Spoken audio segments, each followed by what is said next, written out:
Sunrise paints the highway gold, another mile to go. Got my coffee hot and strong, feeling that diesel flow.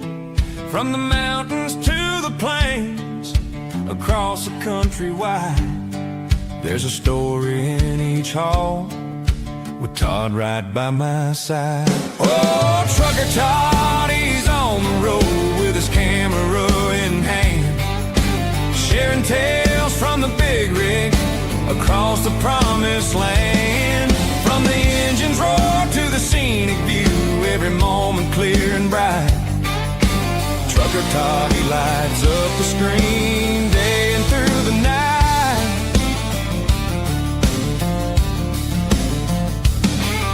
He shows us how the gears all shift, the struggles and the grace.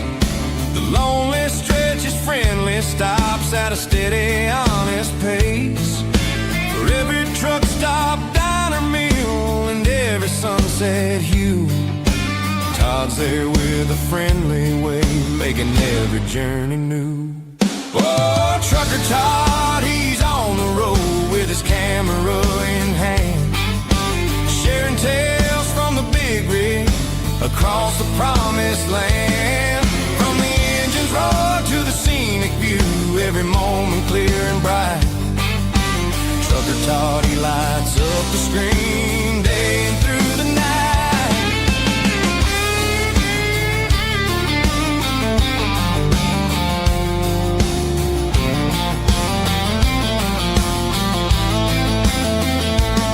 He's got the tips for maintenance, the jokes to make you smile, connecting strangers far and near, from mile after mile.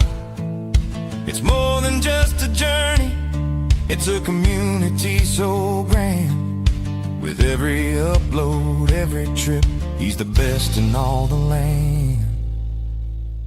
Oh, Trucker Todd, he's on the road with his camera in hand, sharing tales from the big rig across the promised land. From the engine's roar to the scenic view, every moment clear and bright. Trucker Todd, he lights up the screen day and through the night. So give a like and subscribe to Todd's channel, true and bold. More adventures on the way, stories yet untold. Honk, honk.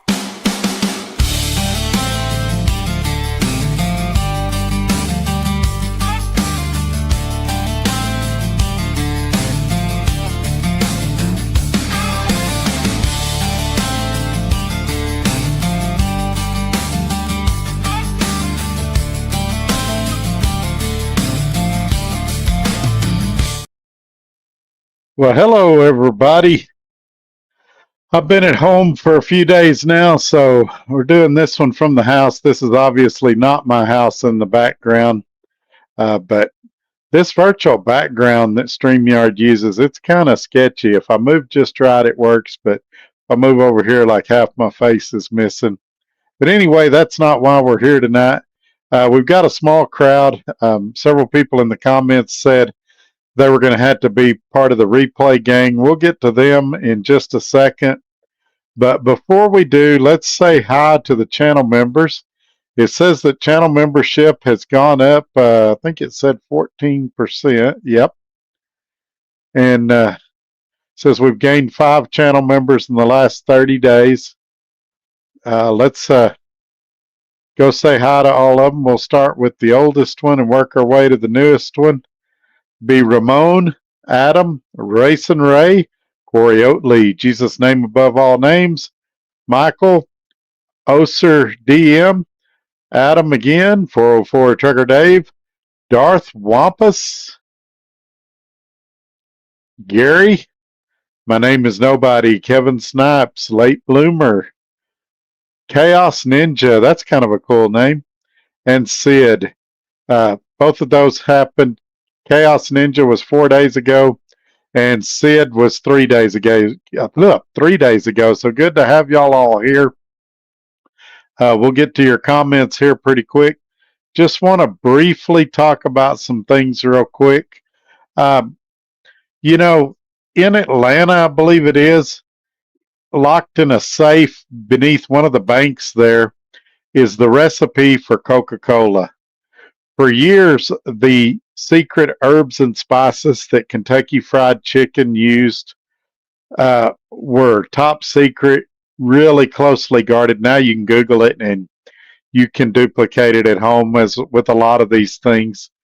But and KFC is not as successful now as they once were.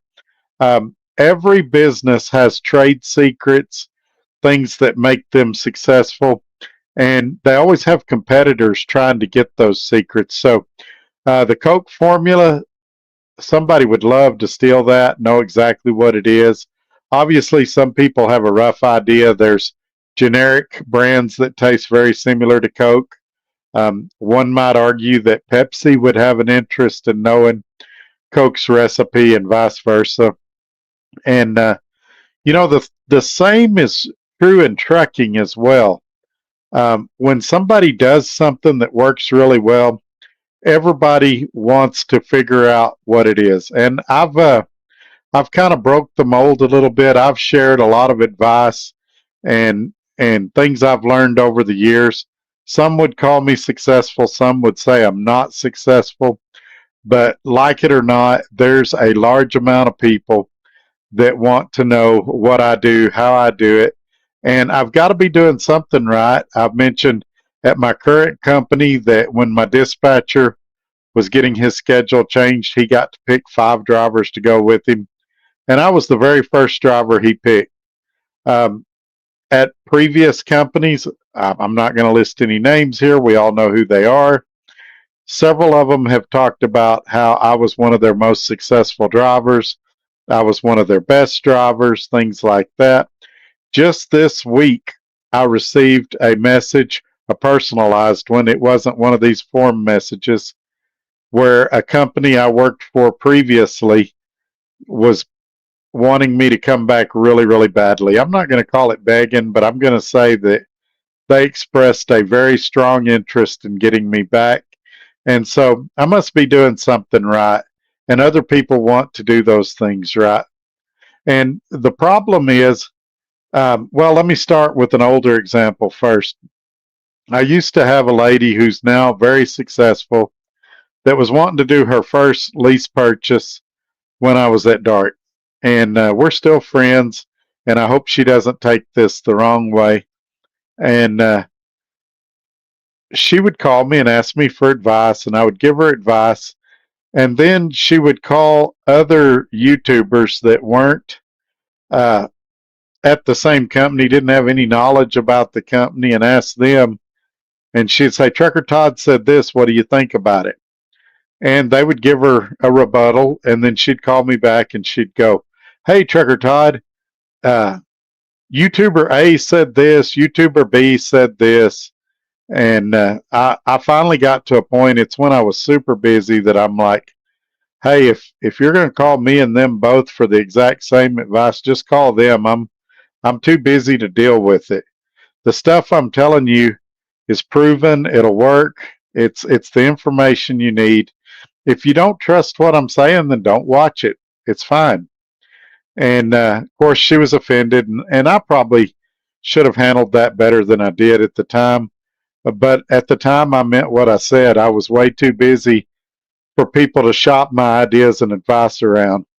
If uh, if she wanted to ask people that were uninvolved in trucking and go that route, then go that route. But leave me out of it. I'm too busy to debate if my ideas work or not. And more recently, I had a guy that was asking for some information about TransAm, and I gave him the information, and then he messaged Prime and asked him if it was correct, and then he messaged TransAm and asked him if it's correct. And I'm like, dude, if you're going to do that, just call them. Leave me out of the loop. And he realized he had kind of offended me then, and he apologized. But I've had a lot of that lately with people. There's another YouTuber that steps in and out of the limelight pretty regularly that has started promoting his channel. He's another carrier that they also pull prime trailers. And so now everything that he says, people call me and want to compare TransAm to the carrier he's at. And you know, I don't know how I feel about that.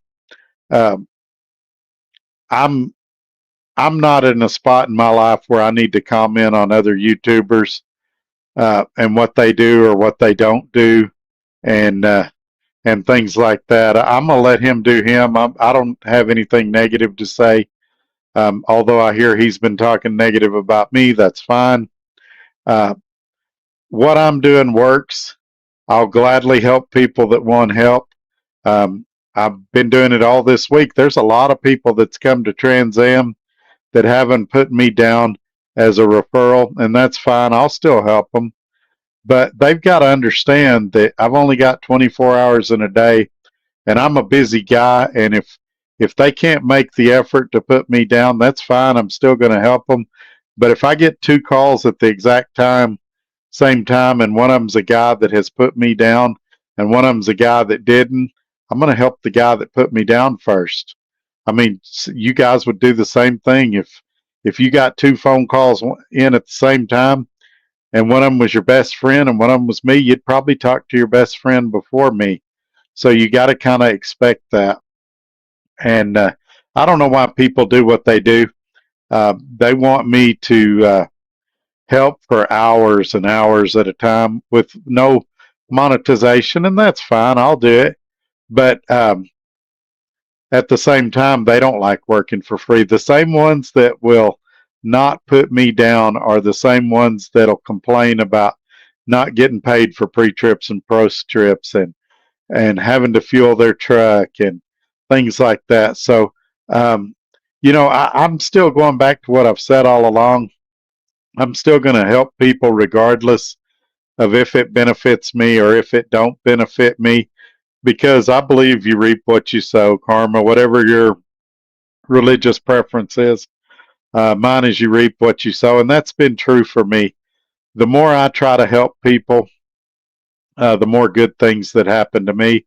Speaking of that, Wednesday, I did my very first negative TransAm video, and by Thursday afternoon, Friday morning, we had it resolved. And some of that came with my first dispatcher, my original dispatcher, coming back in the office. He called me as soon as he got back, and we had about a 10-minute conversation and got everything fixed. So that's a lot of people thought, oh, that's bad. That means Todd's going to leave TransAm, or TransAm's going to fire Todd, or you know, this is it. Todd really picked a bad company, or Todd's not happy anywhere. I heard it all. And I would say the opposite. I would say it shows maturity and growth when you can offer constructive criticism and a company can hear it and either agree or disagree. I think the way they handled this was excellent. I think it was fair to both sides. You know, a good negotiation is a negotiation that hurts both sides a little bit. And so, from my standpoint, would I've liked to have got a little more? Sure. Why not? From their standpoint, would they've liked to have paid a little less? Absolutely. They tried to. So I think it was a fair negotiation, and I'm really happy with it. And I think it says a lot of positive things about them, that we can have a disagreement and we can come to some common ground and work it out amongst ourselves. That's the kind of place I want to work. And same thing, if I'm doing something wrong, I want them to call me and let's talk about it. Um, and let's come to an understanding or an agreement that we can both live with. And so I'm really, really happy. A lot of people were down on the second dispatcher that comes in when my first dispatcher takes his 7 days off. I still don't have nothing negative to say about him. You know, we really only have worked together a few days. He's still learning about me. I'm still learning about him. We've had some good conversations on the phone, and you can't really decide after a few days uh, how many, you know, after a few days, you don't really know how great somebody's going to be or not going to be. It's kind of like picking out a truck, and all of these lease purchases and even some dealerships are like this. Uh, you go pick out a truck, you might do a short test drive, but you really don't know the truck until you put a load under it and drive it for a few weeks. And same thing with dispatchers, you don't really know what you've got until you've had them for a few weeks and gone through a few loads with them. So he's been with the company, this second dispatcher, for over 16 years. And quite honestly, I don't think he would have lasted that long if he wasn't good. And I think he's going to be great. He just came in off of his 7 days off into a bad situation where I had been in the shop. I needed to get to West Texas, which is not easy. And he tried to make the best of a bad situation. Was it perfect? No, not even close. Was it awful? Some parts of it were awful, but we got through it. I'm at home. I've got everything happen. I went to the doctor. The doctor did my blood work and everything. Increased one of my medications, but wants to do blood work again. My cholesterol's coming down, and he said if it comes down a little more, that we're going to remove at least 2 of my medications and maybe 3 of them, and we may even reduce the dosages on some other ones. So a lot of positive news. Cardiologist now only sees me annually once a year. Neurologist is the same. They now only want to see me once a year. They're both convinced that my ticker and my brain are fine, and so now it's just doing the PCP thing. And he wants to see me in 6 months, but we're doing blood work in 3 months because he likes where the numbers are going, and he thinks we can pull me off some medicines. So great news. And I just started some new eye drops. For those that don't know, my eyes were watering a lot. I guess I'm developing allergies since I started wearing glasses. And so if my eyes look funny, it's because I'm adjusting to these eye drops. All right, let's jump into some comments. I've been rambling for almost 20 minutes. Very first in today is Blues Trucker. Good evening, Trucker Todd. Just ending my 10-hour break. I'll be driving through New Jersey and New York when you go live. Almost home. I'll have to do the replay later. Have a good night. Yes, sir. You too. Enjoy your home time. I was texting with him earlier today. He just started over here at TransAm, and I think that's right. Anyway, we were talking earlier today. Blues will have to correct me in the in the comments. Actually, no, I'm talking about somebody else. It was not. Yeah, it was. Yeah, it was. It was Blues. Sorry, I'm a little rusty. I've been at home. The other guy was in Kansas today, going to Wisconsin, I think. Roger Berry, replay Gorilla Gang member tonight on Home Time. I will watch it all tomorrow on my way to Loretto, Minnesota for Monday. Hope all is well. Stay safe, my friend. Yes, sir. You too. Enjoy your home time. I too am at home and know this is not my home behind me.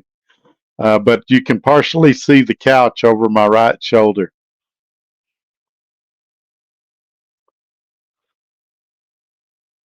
And let's see if I can get another comment. It's freezing. Racing Ray, channel member moderator. Hello, y'all. I hope all is well with you, Double T, and all you Gorilla Gangbangers. Yeah, I seen him the other day. It was good to see him and his grandson and his kid and son-in-law.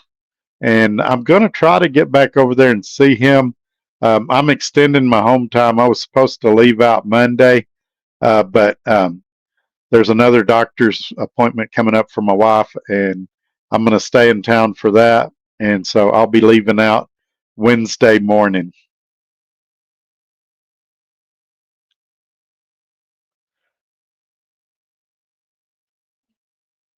Yo Mama's House says, was it hard getting your CDL? Did you learn the business quick?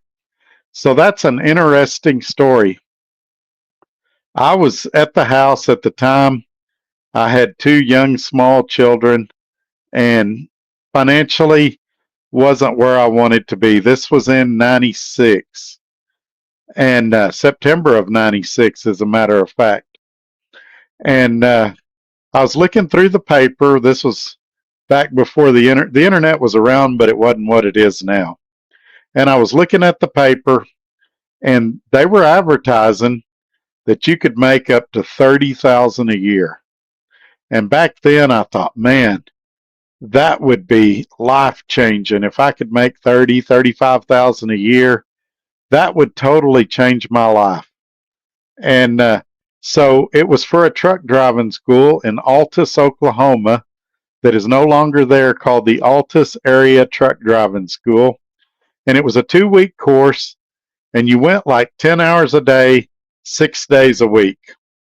And they provided the hotel, they provided the meals, and then at the end of the 2 weeks, you got your CDL. You went to a mega carrier, and then the mega carrier, you did training for 6 or 8 weeks, and then you got you a truck. And so I did the truck driving school, and you know, they don't really teach you nothing in truck driving school. Since I had a Texas license, they took us down to, I believe it was Vernon, Texas, and that's where I did my driving test to get my CDL. And then I went out with a trainer. I was by no means a natural, and I never really took it seriously. Back then, I was in pretty good shape, and I thought, you know, I'll go over the road a year or so, I'll get my experience, and then I'll come back to Texas, and I'll get a job for Coke or Pepsi and be home every day, and go from there. Well, it didn't work out that way. My uncle, who was the one truck driver I knew, and I knew nothing about trucking, died right before I was supposed to start at my first company. And so I went to his funeral, and literally like the next day started orientation. And I looked at a lot of companies. They come to the truck driving school while you're there. I looked at Schneider, I looked at Swift, I looked at USA Truck, and I didn't know nothing about none of them. And I ended up picking Swift because the recruiter said, oh yeah, you live in Lubbock, we can get you home real easy. You'll be home all the time, every 2 weeks. And I didn't realize recruiters lied. I was very young, very naive back then, 23 years old. And I thought, well, that'll be great. I'll be home every 2 weeks. I can make this work. Well, it didn't work out that way. I ended up going to Swift, and doing about a year over the road with them before I got a dedicated account out of Colorado City where I was home every day. And I ended up working for Swift for 4.5 years as my first job. And so at that point, the world was my oyster. Every company wanted me because I had 4.5 years of safe driving, all with one company. And I ended up going to Prime Inc. and doing my first lease purchase. And I've shared this in other videos. I, you know, I didn't know what I was getting myself into. I didn't treat it like a business. It was probably a great program that, I was doing 57 miles. Well, by that point, it was up to 60 miles an hour in the Swift truck. And at Prime, I could run 75. And I thought, oh, I'll have a faster truck and I can turn down loads and all that, and I can see the country. And so I thought, oh, it'll be great. But I really, for many, many years, did not take it seriously and did not apply myself the way I should. The funny thing is, though, and I skipped over this, when I was at Swift going through orientation after truck driving school, I was the youngest one in my orientation class. And back then, I did orientation in Oklahoma City at their little terminal there. And they took us out for a steak dinner. And he was asking us all how old we are. And he said, you're 23? I said, yes, sir. He said, you won't last 6 months here. And so I ended up staying 4.5 years. And so, see, even all the way back in 1996, people were underestimating me, and I was always achieving more than what everybody thought I could. Steve Given, greetings, everyone. Greetings, Mr. Steve Given. How are you doing tonight? Hector the Hangman, how to succeed in trucking, lie, cheat, and steal. I don't know, maybe some people have to do that to be a success. Here's what I would say. I remember my dad, who was a cotton farmer when I was in school, and then when I became an adult, actually like my junior year in high school, or maybe early senior year, he became a respiratory therapist. Farming didn't work out. He became a respiratory therapist. And he always talked about when he was in school, they had a procedure of how you did everything. And he said the procedures had a lot of redundancy and they took a lot of time. And he said when you got on the actual floor that you learned shortcuts to do stuff quicker and safer and faster and all of that. And so I think trucking's the same way. And I think that's why it's a little frustrating because people will call me and they'll say, hey, Todd, I'm really struggling with this. Today I had a guy that was struggling with his fuel card. And I was like, all right, do this, this, this, and this. I know it's different than what they told you, but this will work. And well, then he calls Prime and calls TransAm and asks them if what I'm saying is a good way to do it. And who knows? It's the weekend people. You may get somebody that goes, yeah, that's genius. Do it like Trucker Todd said. And you may get somebody else that says, well, that's the dumbest thing I ever heard. I'd never do that. And so, I mean, I think I must be doing something that works. The people that call me, I mean, I've got people calling me now that go, Todd, I don't see how you're doing that well here. Well, I'm doing that well because I'm applying 30 years of experience on there. And if you'll just listen to me, that's why even in the NFL, when you've got a veteran quarterback that's in the last few years of his career, they'll often pair him up with a new up and coming person going to that same position, like quarterback or running back, because they know they've got years of knowledge and experience they can pass on if that young guy will just listen. But if the young guy already thinks he knows it all and he's asking the media, what should I do? He's not going to have the same level of success. And so you can have guys that come to TransAm and they go, oh, Todd, I went there and it was awful. Worst company I ever worked for. I had a guy tell me that today. And I'm like, A, how long ago was it when you worked here? B, who did you talk to about your problems? And C, why didn't you call me? You know, they taught me something. Everybody wants to make fun of me for being a salesman. The very first thing they taught me, I went to an actual sales school in Amarillo at a truck at a car dealership for brand new Fords. Back then, it was John Chandler Ford. I think it's called Tri-State Ford now or something like that. But anyway, the very first thing they did, first day of class, he come in with a yellow number 2 pencil, and he went around to each of us and he said, "Sell me this pencil."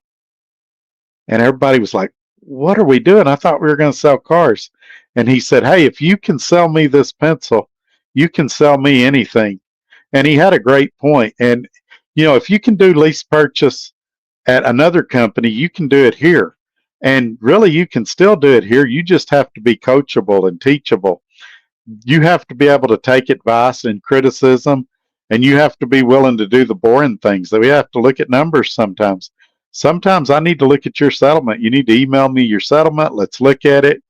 I had a guy the other day that was spending 2.5 times what I spend on diesel every week, and I still hadn't figured out what he's doing. So he was spending like almost $3,000 a week on diesel. And then he was like, "Man, Todd, I'm not making any money." And then we started looking at his deadhead, and his deadhead was like almost 50%. And I was like, "Dude, why don't you turn some of these loads down?"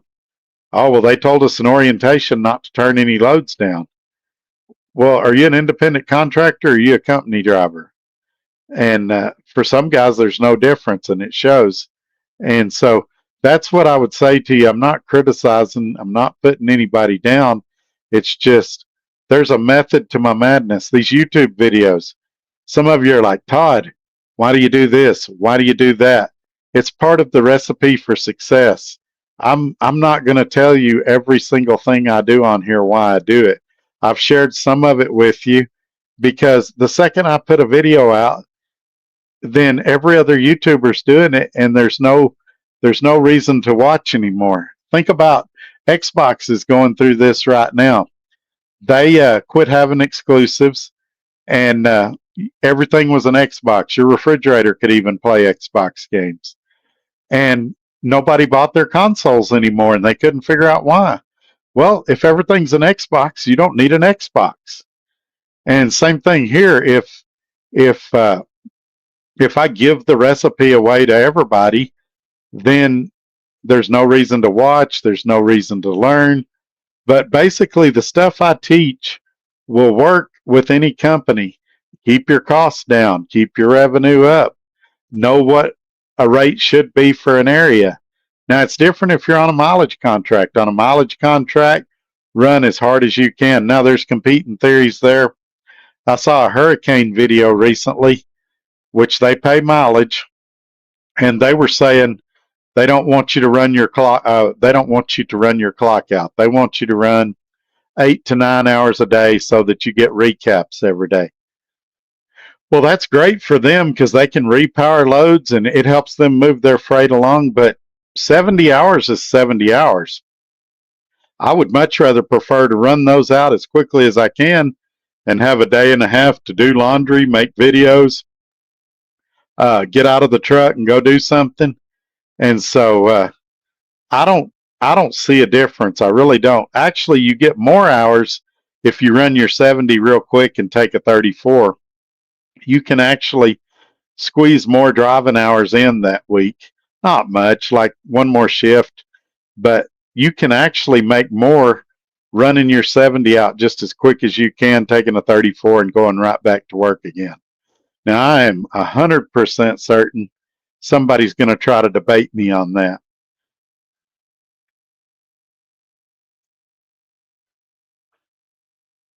Steve Given, Coke with Pepsi, or blah, blah, I said that better, backwards. Coke with pizza, Pepsi with everything else. Yeah, I used to be a super hard, diehard Coke fan. I'm still pretty into Coke Zero, but so many places don't have it or they're out of it. Almost every time I go to Love's, they're out of Coke Zero, and I've learned to like Diet Pepsi. Earlier today, I had a Pepsi Zero, so I'm getting to where I can drink different ones. I just got a bunch of flavors for my circle. And so I've been drinking a lot of water this week. But yeah, I can live with either one. I wish, this is the capitalist in me. I wish they'd sell both of them everywhere and let the market decide. If you want Pepsi, it's there. If you want Coke, it's there. But a lot of people don't know this at restaurants. Coke and Pepsi will go in there and contract that they can only serve certain beverages and not the competitor beverages. I wish they would outlaw those contracts and let both be sold there and let the market decide. I think you would find in certain parts of the country, Pepsi would outsell Coke, and in parts of the country, you'd see Coke would outsell Pepsi. Cheap Freight Hauler, good evening, everybody. Good evening, Cheap Freight Hauler. How are you doing? Man, we've got a pretty good turnout tonight. I was not expecting this. I was just telling my wife before I came on. I said, man, we don't have anybody in Holden. I said, nobody was expecting me to do a video on a Saturday night. And I said, I bet a lot of people are at home. I said, this may be a short one. I doubt anybody's going to watch. And we've had 36 people in here just a few minutes ago. We're down to 34 now. So this is great to see, and we'll keep going as long as y'all want to talk.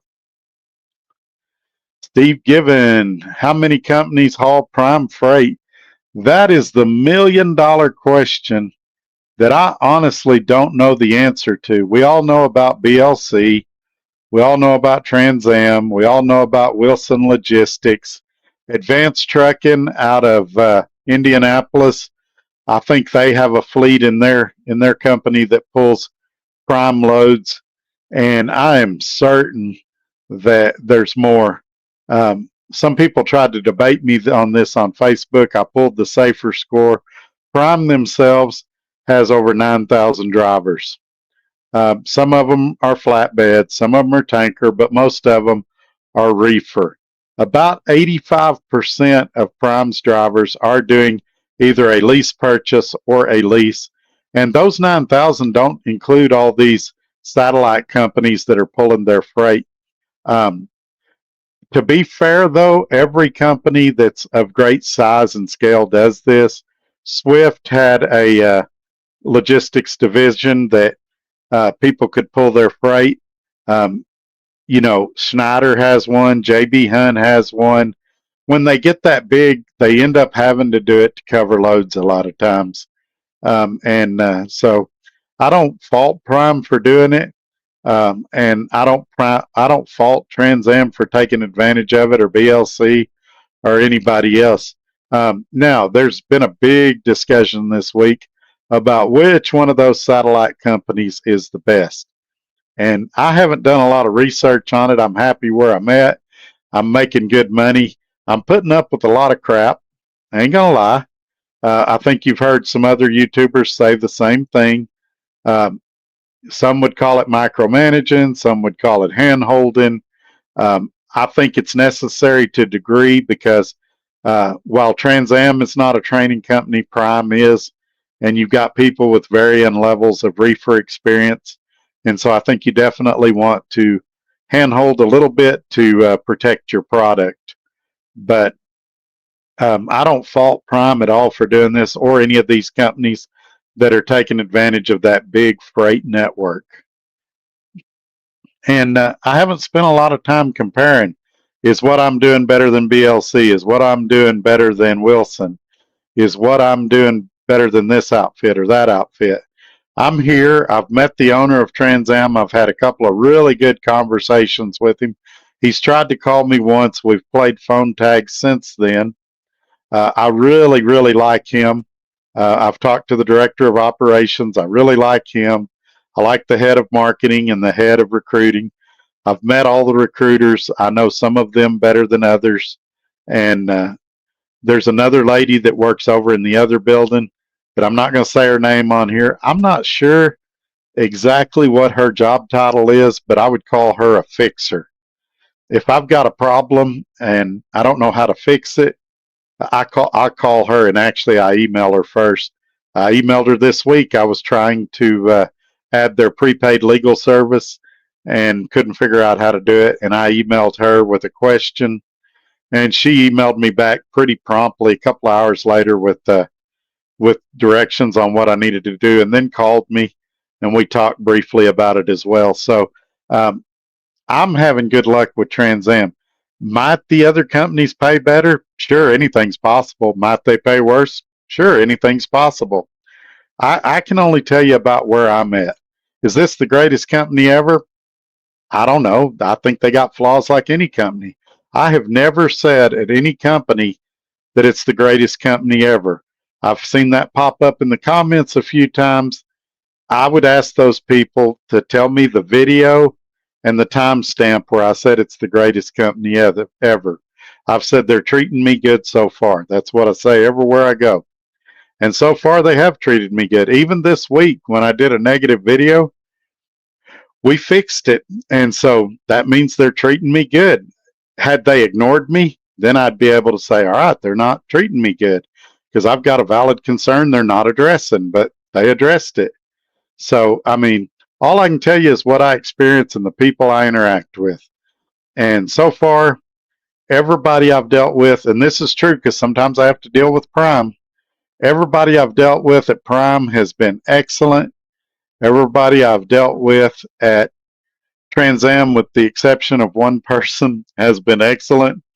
And I think she'll come around. I got one of those personalities where they either love me or hate me, and she did not like me initially, but she's coming around. We've had a couple of conversations since then, and she's coming around. So there's going to be that. Anytime you've got, let's say over 100 employees or however many they got, you're going to have one person. I'm not going to call her a bad apple, but you're going to have one that you've got a personality conflict. And communication's the key. How can you get over it? How can you move forward? And I've always said I can fix just about any problem if I can get in front of the right person. I'm a great negotiator. I'm a great speaker. And I just got to get in front of the right people. And on Wednesday, I had a big problem, and I couldn't get in front of the right people. By Friday, I had got in front of the right people, and actually all I did was get in front of my dispatcher via the phone, and he got in front of the right people and fixed my issue. And so kudos to him for taking the time and the initiative and realizing the importance of the issue and taking it on his shoulders and fixing it. But the same thing with your situation. Sometimes when you've got a problem, even if it's not a company I work at, I can still help. I just got to get in front of the right person and explain the situation. And so communication's the key. Knowing how to talk to people, treating people the way you want to be treated. I don't go in there and beat my chest and go, hey, I'm Trucker Todd. I got a YouTube channel. I just go in there and say, man, we got a problem here. How can we fix this? I had a guy at TransAm. His pay was messed up, and he couldn't get it fixed. He didn't know who to talk to. I don't know if the problem was him or them. But I said, man, can I take a shot at it? Can I try? He said, yeah. I made one phone call, and 4 hours later, his problem was fixed. And I never once mentioned, hey, I got this big YouTube channel. I just called. I said, hey, this is a great guy. I don't want him to quit, and I don't want him to leave with a bad taste in his mouth about this company. Can you look at this and see if there's anything we can do to help him? And he said, yeah, Todd, let me take a look at it. And he never called me back. He just took care of it. That driver called me. Hey, Todd, I don't know what you did, but my problem's fixed. I'm getting a $2,500 check this week to fix the mistakes. So we fixed $2,500 worth of problems without threatening, without quitting, just by talking, having communication. And so I'm saying all of this not to brag, not to pat myself on the back, but I'm saying even at your company where you're at now, if you're having problems with that company, go talk to them. Because when you call me complaining, that's the first thing I'm going to ask you. Who'd you talk to about it? Well, nobody. Well, that's probably why it hadn't got fixed yet. Why don't you try calling this person? Or if you're afraid, I'll call that person. And if that doesn't work, then we'll try something else. We'll try to get a solution. Now, if you're asking for something ridiculous, then I'm going to tell you, hey, you're asking for something ridiculous. I had a guy call me, "Hey Todd, I want to make 4 to 5 thousand every week take home. You better start hauling for the cartels because there's nobody in the reefer division that is consistently week after week taking home 4 to 5 thousand a week in a lease purchase, or probably even if they own their own truck. If they are, they better be putting a ton of it back for maintenance because they're running an older truck. And I mean probably 25, 30 cents a mile." But anyway, I ramble on. Let's get to some more comments. Becca says, "Howdy, Todd. Howdy, Becca. Thank you for being here tonight. I haven't seen you and your husband on Switch lately. Hope everything's okay. And I never see y'all on Xbox. I don't know if y'all added me on there or not. I was playing some Xbox last night. Yep, last night. Game Pass is a big disappointment, by the way. It's not what it used to be." And Joe Trev says, "No Coke. Check mark for Pepsi." Yeah, it's kind of like car brands. Everybody's got brand loyalty. Um, I like them both just about equally. Now, sometimes I'll buy Pepsi because it's usually about $1 cheaper. But all things equal, I would prefer a Coke Zero. But I'm learning to love Pepsi Zero and Diet Pepsi equally. And Diet Mountain Dew. There's so many good diet drinks now. And all of the zeros are good, even Sprite Zero. Cheap freight hauler. Todd, next time you have a breakdown that threatens home time, it may be cheaper to fly home and fly back to the truck. Well, that's a lot of people suggested that. I wanted to talk about that. I'm glad you brought that up. So somebody put a really negative comment last night. I had to take it down, saying that I was broke down for 5 days, and that was not true. I got there on a Wednesday night. I left out on a Friday morning. So my room, the first night I slept in the truck, I had 2 nights in the hotel at $85 a night, which is $170. By Friday morning, I was out. Now, if I would have flown home, I probably wouldn't have been back till Monday because we wouldn't have known if we were going to get the parts Friday or if it was going to spill into the weekend or over Monday. So in this particular case, I couldn't have got a round trip flight from Columbia, South Carolina to Lubbock, Texas and back for $170. And so in this particular instance, I don't think it would have been something that was a solution. However, if it's something big, maybe not go home, but maybe go back to Olathe and get a loaner vehicle or something like that. They do have options like that. So, like I like to think back to that Kenworth I had that was 8 weeks down. A lot of the shorts have come out about it lately.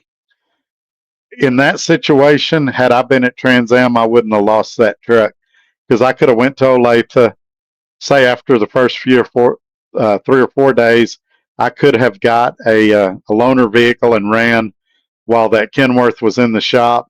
And then when they got done with it, I could have swung back by and picked it up. That's one of the advantages of a bigger company. The company I was working for at that time had, I think, 5 or 7 trucks. And TransAm has around 500. Several of you have tried to call TransAm a mega carrier. To me, 500 trucks is not a mega carrier. I might call it a medium-sized carrier, but I think you got to have 5 or 6,000 trucks before I would call you a mega carrier, especially when I can name several companies that have well over 10,000 trucks. And Joe Trev says, "Cheap freight hauler. I did that once. Sometimes it is worth doing." Yeah, I did it once with Roadrunner. Sorry, my shoulder's itching. I did that once with Roadrunner. Actually, about my 3rd week with them, it blew an engine, and it was going to be in the shop for an extended period of time. And I got a rental vehicle with, I believe it was with either Ryder or Penske. This has been several years ago. And I ran my tail off for a couple of weeks. I had to do it for a couple of weeks. And I ran my tail off while I had that truck. and I was making like 200 or 300 a week because I was still making truck payments on the one that was in the shop. And I was like, man, I've got enough side stuff I can do that it'd be cheaper for me to just stay home. So I returned the rental. And at that point, uh, the dealership that I had bought the International from, Roadrunner had worked it out with them that they were going to buy that truck back. And so we went to Grand Prairie and I picked up the Volvo that I had for the remainder of my time with Roadrunner. And that was a great truck.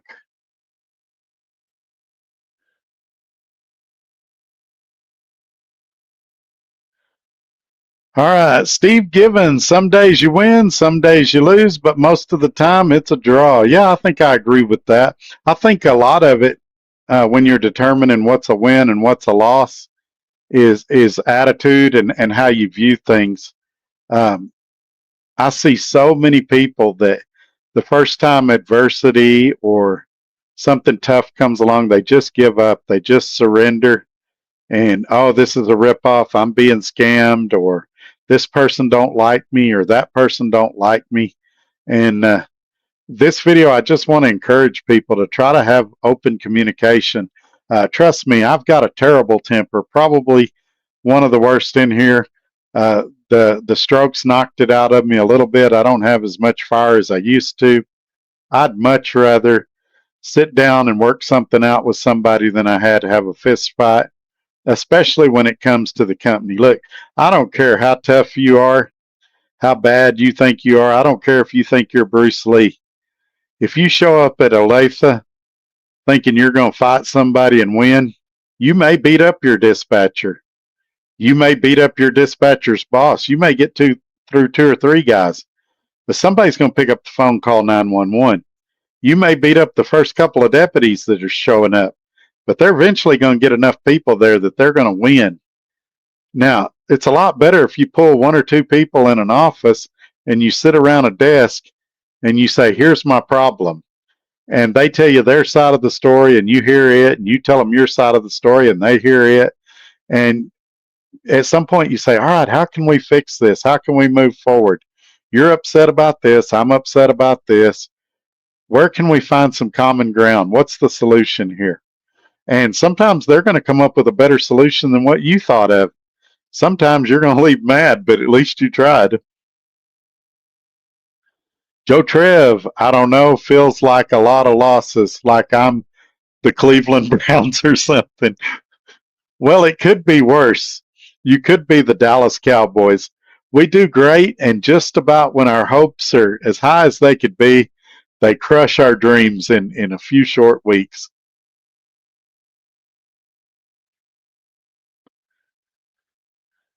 Your Mama's House says, does local trucking pay good?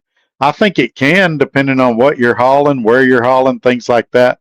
I hear that fuel haulers do really well. Here's the problem.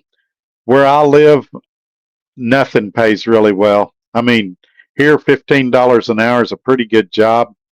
There's a hardware store company here in town called 84 Lumber that they advertise jobs all the time for 800 a week. Local jobs, working 45 hours a week. And you know, some of you are going, ooh, $800, that sounds good. Well, you take out taxes and stuff, and now you're at 550 or 600 a week. And then if they offer benefits, time you get that, you're making even less. So, I mean, it's a $10 an hour job when everybody gets their cut of the money. And I may reach a point where I could live on that, but I'm not at that point now. And it's flatbed. Granted, it's hardware supplies. It's not that hard. I could strap if I had to. I've done it before, but it just doesn't pay that good. There's construction here, and you know, it's $12, $15 an hour. And so where I live, no, construction and local jobs are not great. Now, you can go south of here 2 hours and you can work oil field. It's pretty dangerous, pretty tough work. I'm not sure I could do it with my health problems now, being out in the heat and the sun all day long in questionable equipment. They have logbook exemptions for a lot of jobs out there, so you can work 100 hours a week. A lot of them work 2 straight weeks on, and then they get a week off. And when you factor in that week off, they don't make that much more than what over the road does. So that's never been something I was super excited or interested in doing. I get calls periodically from people that are in that line of work wanting me to come work with them. And it's just not something that gets me real excited, to be honest. Rider for Christ, nice to see you live, Todd. I don't believe I've ever caught yours. I'm at this nice TA in Troy, Illinois for my 34. Cleared a real good week this week. Hope you did too. Glad you got home with empty pay. Yeah, so this week was actually better than what I realized it to be because they there's another $264 that they're adding to my pay that he couldn't get it in there in time, so it'll be on next week's check. And so I really won't get it because I should be in the hole next week because I've taken basically a week and a half off here at the house. That's fine. I needed the time off. My wife was off for 3 days. We got to hang out together. That was really cool. We cleaned out the shop some, still need to do more out there. We cleaned out the back bedroom here, which was originally supposed to be like an office and a game room, and it turned into a catch-all for all our junk. So we threw a bunch of stuff away. I still need to go through and do some more, but baby steps, baby steps. Steve Given, if you can score a union job doing local, you can really do well. Plus, the benefits are untouchable. Yeah, I agree. But union jobs are becoming less and less prevalent. They, in my opinion, they got too greedy, and they've kind of brought a lot of companies to their knees. I'm sure there's some union jobs here in Lubbock. I'm not familiar with who is and who is not, but I can tell you, generally speaking, they're there till retirement, so there's not a lot of turnover. And when they do, it seems like the pensions are what bring the company down. Brian Vanderway says, "Good evening, Trucker Todd." Good evening, Brian Vanderway. Thanks for coming in tonight.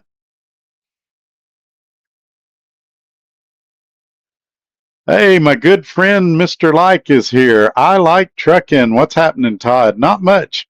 We're just hanging out. I enjoying some home time, talking about the week and talking about how to be successful out here. Um, so that's kind of all that's going on here. By the way, and I'm not just saying this because he's here, Like Trucking is a great company. And Mr. Like himself is a great guy. I've spent some time with him. I know several of his drivers. If you're looking for a good company, they would definitely be worth checking into. I know his dispatcher and safety guy. He's a great guy. And so if you're looking for a company, definitely look into them. They're a smaller company, very similar to what I did at SRO Logistics, except they've got options where you can be dispatched. They've got options where you can run the load boards. And everybody I know that's worked there has been very happy there. Even guys that no longer work there still talk bad or still talk good about the company. And I can tell you that if I left TransAm Trucking, they would be the number one place I would consider when I left here. So, like I said, I'm not just saying that because he's here. I'm saying it because I thought of it because he was here. But yeah, got to hang out with them and with him and some of his drivers at Matt's and had a great time. And I'm 100% certain that next year I'll run by their booth and spend some time there as well. Yo Mama's House, what's your favorite trucker movie?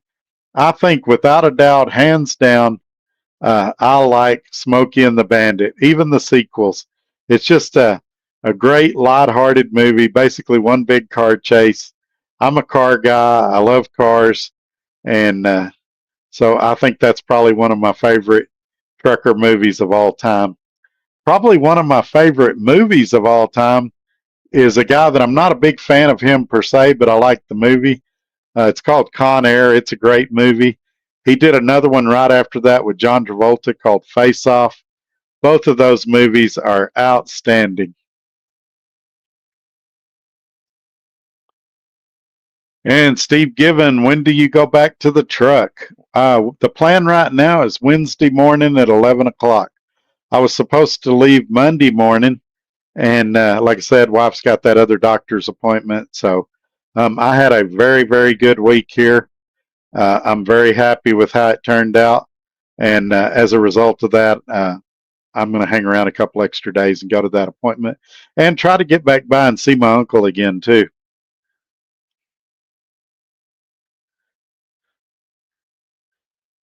Steve Given, imagine being in Canada. It takes 6 to 8 weeks to get a CDL up there. Wow. Is it because of additional testing, or why is that? Because I would be the first to say I think we need additional training and testing.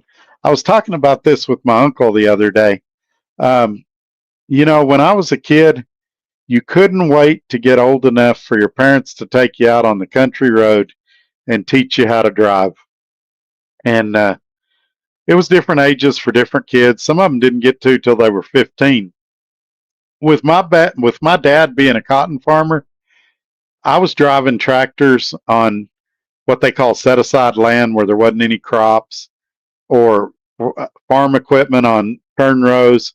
I was driving pickups and stuff, hauling cotton seed down the turn rows at a very young age, like 7, 8 years old. I was a pretty decent driver. By the time I was 11 or 12, I was a really good driver.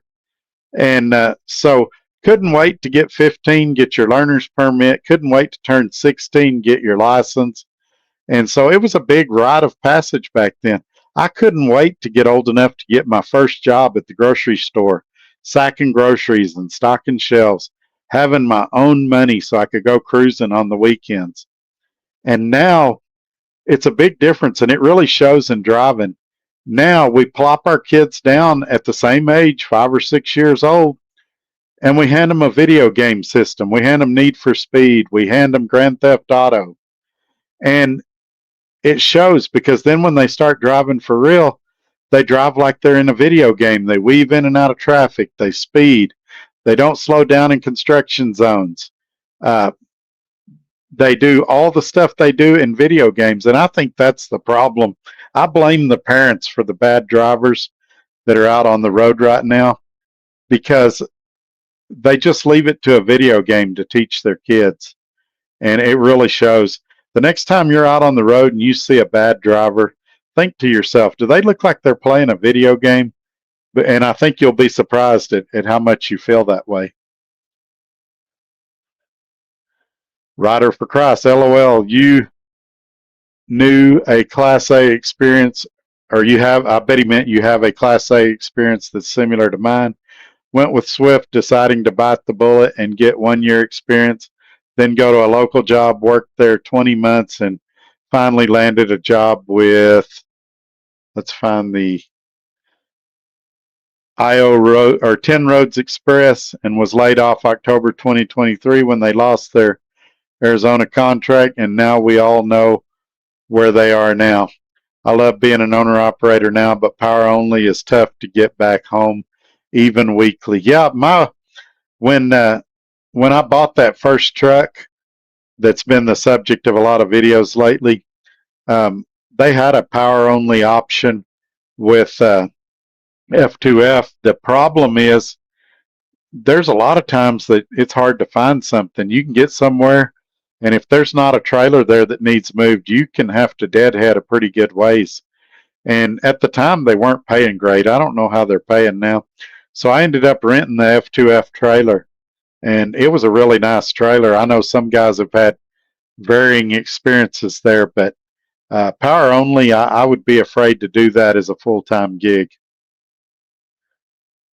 Your Mama's House says, did Dart try to falsify repairing your truck bumper and lie about parts that needed to be replaced or repaired. Yeah, there's videos about that. And since then, several people have said they have had the same experience at the Lancaster yard. It's a ghost town now. There's only, I think, a couple of mechanics at the Lancaster yard now. But I never had a problem at any of their. Well, Ellenwood was pretty bad too. It's gone now. Egan is excellent, excellent. I've always had great experiences at Egan getting my truck worked on. But I believe most of the people that worked at that Lancaster shop when I had that issue are no longer there. And so, I mean, I have people now that still go to Dart, and all I say is avoid Lancaster. Try to not go to that terminal. Try to not use that shop as much as you can, and you'll be fine. Dart is a great company otherwise, or they were when I worked there. Now that they've been bought out by this private equity firm, I don't know how they are. People that I still talk to that are there say that not much has changed, that it's pretty much the same outfit. So, yeah, that's what I would say about that. But there's videos, and in that video, I actually show the bumper and the stuff that they say. They tried to force me to get steer tires I didn't need. There was all kinds of stuff that happened that day.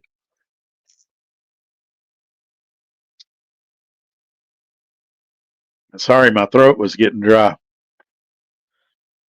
I've been on the phone all day today.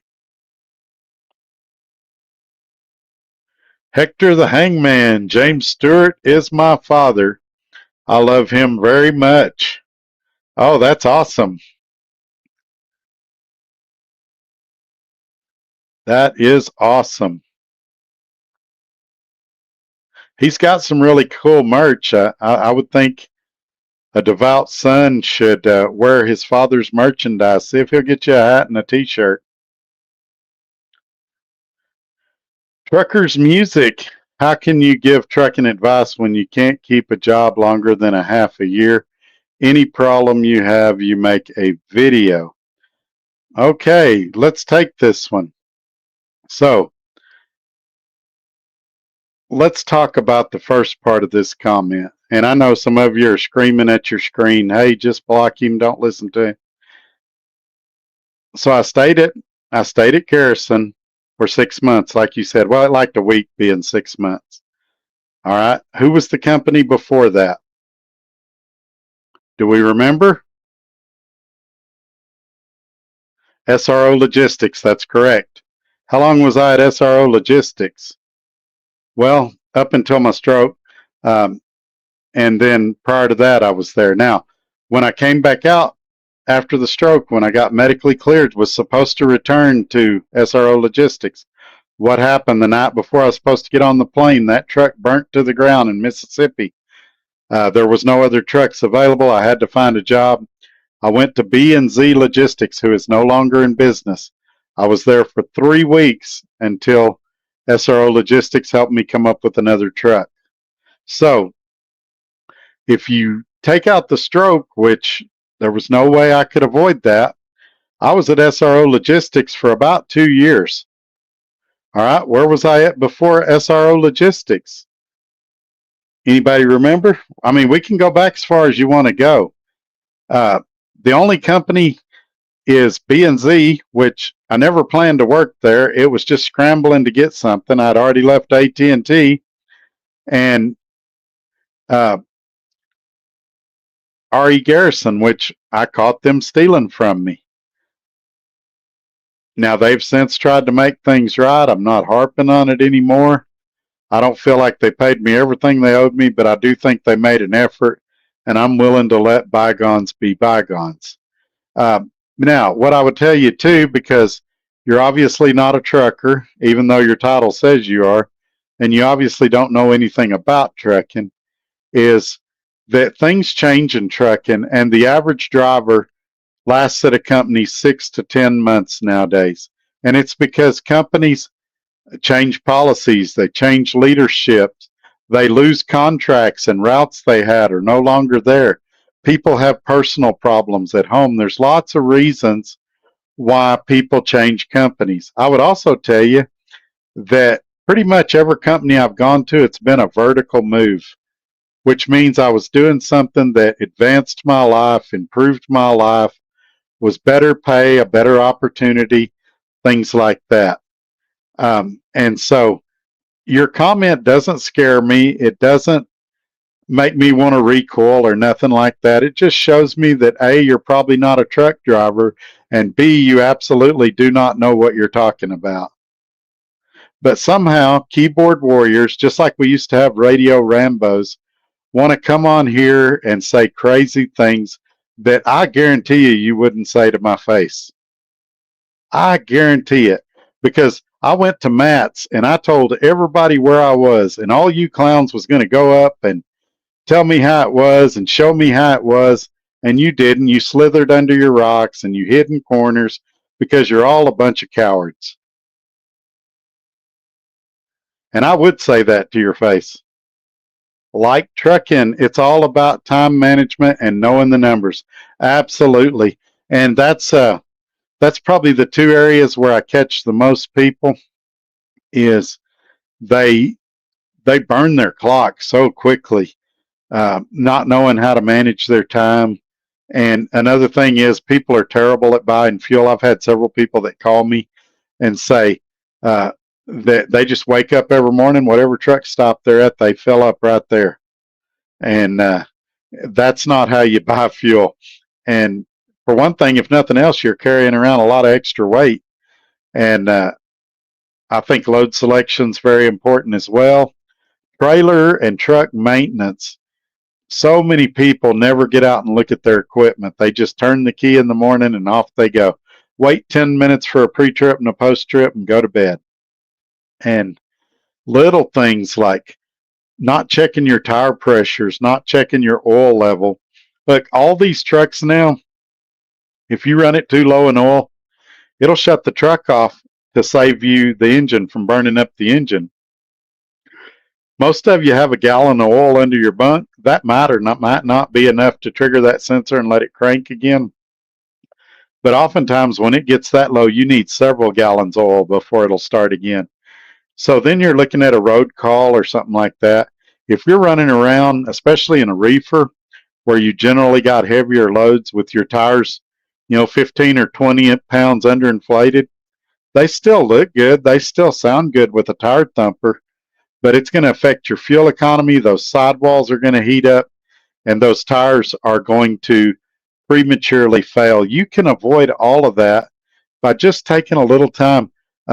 Absolutely do your pre-trip and post-trip, but if you stop and go to the bathroom, walk around your truck real quick, see if anything's changed, if anything looks different.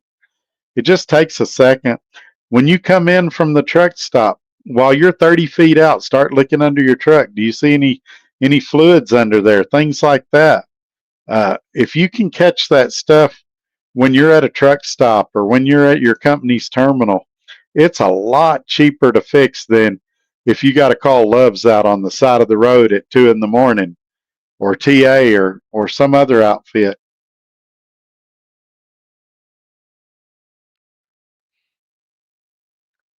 Skyline says recipe for success is keeping your success to yourself because people hate when you are successful. Absolutely. I tend to agree with you. However, I see guys like Jeff Like, who he's helped dozens of people, and so it's worked out good for him. I know I've helped a lot of people. I don't talk about it a lot on here because I don't want it to sound like I'm bragging or self-promoting or nothing like that. But I think we've all helped a lot of people in different ways. And so, but yeah, I've talked about this too. I remember going to a church when I was a kid, and the preacher said, if the devil's not messing with you, then he doesn't see you as a threat. And I think that's true for trucking too. If you're not successful, if then there's no need for anybody to mess with you. But if somebody sees you doing better than they are, then it creates envy and jealousy. And trucking's real bad anyway about I've got to be better than you. Oh, I'm better than you because I'm a lease purchase. I'm not a company driver. Well, I'm better than you because I bought my truck from Lone Mountain. Well, I'm better than you because I've paid my truck off. Well, I'm better than you because I'm a union worker. We've all got to. At the end of the day, we're all moving freight from point A to point B. But there's a lot of us out here that we feel like we've got to put the other side down. That we've got to, my company's better than your company, and it's all nonsense. We're all moving freight from point A to point B. If we could all just work together, if we could all help each other. There was a time, and this is the truth. If you opened your hood at a truck stop, if you had it open for very long, somebody would come over and they'd be like, "Hey, is everything okay? You need anything? Can I help you?" No, no, I'm just checking my fluids. Okay. Now I could die of heat exhaustion before somebody'd come over and say, "Hey, do you need help with your truck?" Same thing on the side of the road. Guys will pull over now and pee on the shoulder. If you pulled over to pee on the shoulder, there was people on the CB. "Hey, driver, everything okay?" And you'd get on the radio. "Yeah, I'm just cooling a tire or whatever." But now it's, man, you're lucky if they even get over. They'll try to run you over. And I don't recommend pulling on the shoulder. Not advocating for that. I don't recommend parking on exits, none of that. But it's going to happen from time to time, sometimes for legitimate reasons, sometimes for illegitimate reasons. But man, it would be nice if things could return to those days when we cared about helping each other instead of screwing each other over. People would park carefully so they didn't block you in back then. People would stop and let you back into a parking place and not crowd you. And some of you are going to say, "Yeah, it's because we had paper logs." And some of us had multiple paper logs, and you could fudge your hours. And I would say that's part of the problem too, though. Look, most people work 40 hours a week. If you're working 70 hours a week and you still can't pay your bills, you're still not making a satisfactory income. The the deal is you don't need to work another 5 or 10 hours. You need to figure out why the first 70 weren't profitable. 70 is plenty. I would argue it's too much. You shouldn't have to work that hard to make a living wage. But if you do, and you feel like you got to cheat, like you're not making it, then maybe you need to examine the company that you're at, or maybe you need to examine uh, how you're buying fuel or how you're managing your clock or something like that. Because I do just fine on 70 hours a week, and I have not worked at a bad company in the past 6 years, probably longer than that. I've had some bad equipment, I've had some misfortune with equipment, but I have not had a bad company in the last 6 months. I've been profitable to every one of them. Every one of them will tell you that. So um, it's just like Jeff Like was saying a minute ago. It's knowing your numbers. It's managing your clock. It's those things. It's, at the end of the day, business is real simple. Your revenue needs to exceed your expenses. You want your revenue to be as high as you can. You want your expenses to be as low as you can. So you do what you can to make your revenue more, and you do what you can to make your expenses less. That's why where I'm at right now works real good. I get an excellent fuel discount. And that's probably one of the key reasons I do really, really well. But uh, it's that simple, folks. It's people write books about this stuff and ramble on and on. And it's really simple. Revenue minus expenses is profit. And the way you get a lot of profit is get a lot of revenue and very little expenses. And that's why these guys that go out and get these $1,500 a week trucks and they're struggling, it's start there, cut your expenses. If you're going to have that $1,500 truck, if you're going to go to Hurricane and spend $1,500 on a truck, don't get that big hood that gets 5 miles a gallon. Get the most fuel efficient truck they got and manage your fuel well. You're still going to have to work a lot, though. Don't think you're going to be taking 10 days at the house like I am right now. Realistic expectations is key. Becca, hey, Skyline. Yeah, I'm glad Skyline's in here. He's a good dude for those that know him. And Steve Given, you got to be able to say no to protect yourself. Absolutely.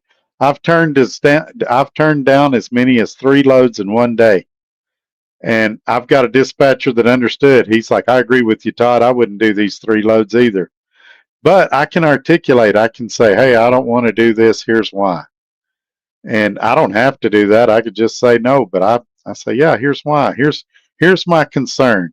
And the reason I do that is if he's got an answer, if I say, hey, I don't want to take this load because it doesn't pay enough. If he comes back and says, well, Todd, the reason I sent it to you is I've got this other load after that pays X number of dollars. And I think when you put the 2 loads together, it's going to be great. And then I might reconsider. There's things he may know that I don't know. And so I'm going to tell him, hey, this is my concern. I'm worried I won't be able to make the pickup on time. No problem, Todd. This load's a drop and hook. You can get there when you get there, as long as you can deliver it on time. So I look at it. Oh, well, in that case, it's a good paying load. Goes to a good area. Yeah, I can do it.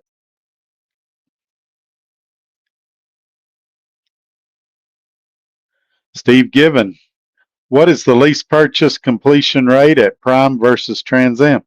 Don't have any idea, and I've never even thought about asking about it. I'll tell you why.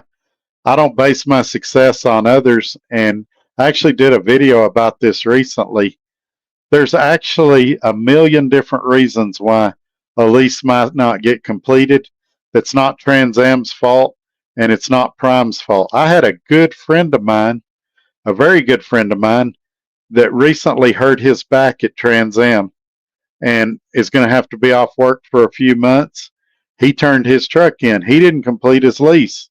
Doesn't mean TransAm failed. It means his back failed, and he's coming back as soon as his back gets fixed. And so that's not something that should reflect negatively on TransAm or Prime. There's reasons. People have family problems. People have health problems. I didn't complete my first lease with SRO Logistics because I had a stroke and was medically disqualified for 7 months. Does that mean that there was a problem with SRO Logistics? No. I mean, there's reasons. There's some people do it and they decide it's not for them. They're not good at self motivating themselves. They need a company driver job where somebody tells them where to go, when to go, how to go, all of that. Some people cannot self manage. Some people have bad luck. They just get bad equipment. There's a million reasons. And if I did that video recently where I talked about business failure rates across the industry for anything, not just trucking. If you listen to that video, you shouldn't open any business for any reason. There used to be a Sirius XM commercial that it started off by saying 100% of all businesses will fail. And that's true. Eventually, all businesses will fail or they'll sell out or something. And so I don't know. I'm sure it's low because what's the percentage of guys that stay a company driver for 4 years? A lot of leases are 4 years long. What percentage of drivers stay at any company for 4 years? What percentage of companies have you stayed at for 4 years as a company driver? Probably not that many. There's probably several you've stayed at a year or two. Despite what people say on the internet, I've actually got a lot that I've been at for several years, including my first stint at DART. I was there for 5 years. My first stint at Swift, I was there for 4.5 years. That's 9.5 years of my experience right there. That's a third of my experience. A third of my trucking experience, I was the 2 jobs. So, I mean, I just don't get it. I did have some changes after that. I had a son that had to come on the truck and be homeschooled because he got in some trouble. So I had to make a job change to a job where I could do that. So there are reasons that have nothing to do with the company. And I'm not telling anybody to go to any company. I'm saying this is what works for me. I like it here. If you want to come here, I'll help you. If you think this is a ripoff, don't come here. The last thing I need is somebody on YouTube talking crap about a company I'm working at. Don't come here if you don't think you're going to be a good fit. I'm just telling you, if you do come here, I'll try to help you. And it's worked well for me. I've met a lot of nice people. Heck, I met a lot of nice people at Garrison. I'm not telling you not to go to Garrison. I'm just saying if you go there, look at your numbers very, very, very close. And the second you see a problem, report it and hope it gets fixed.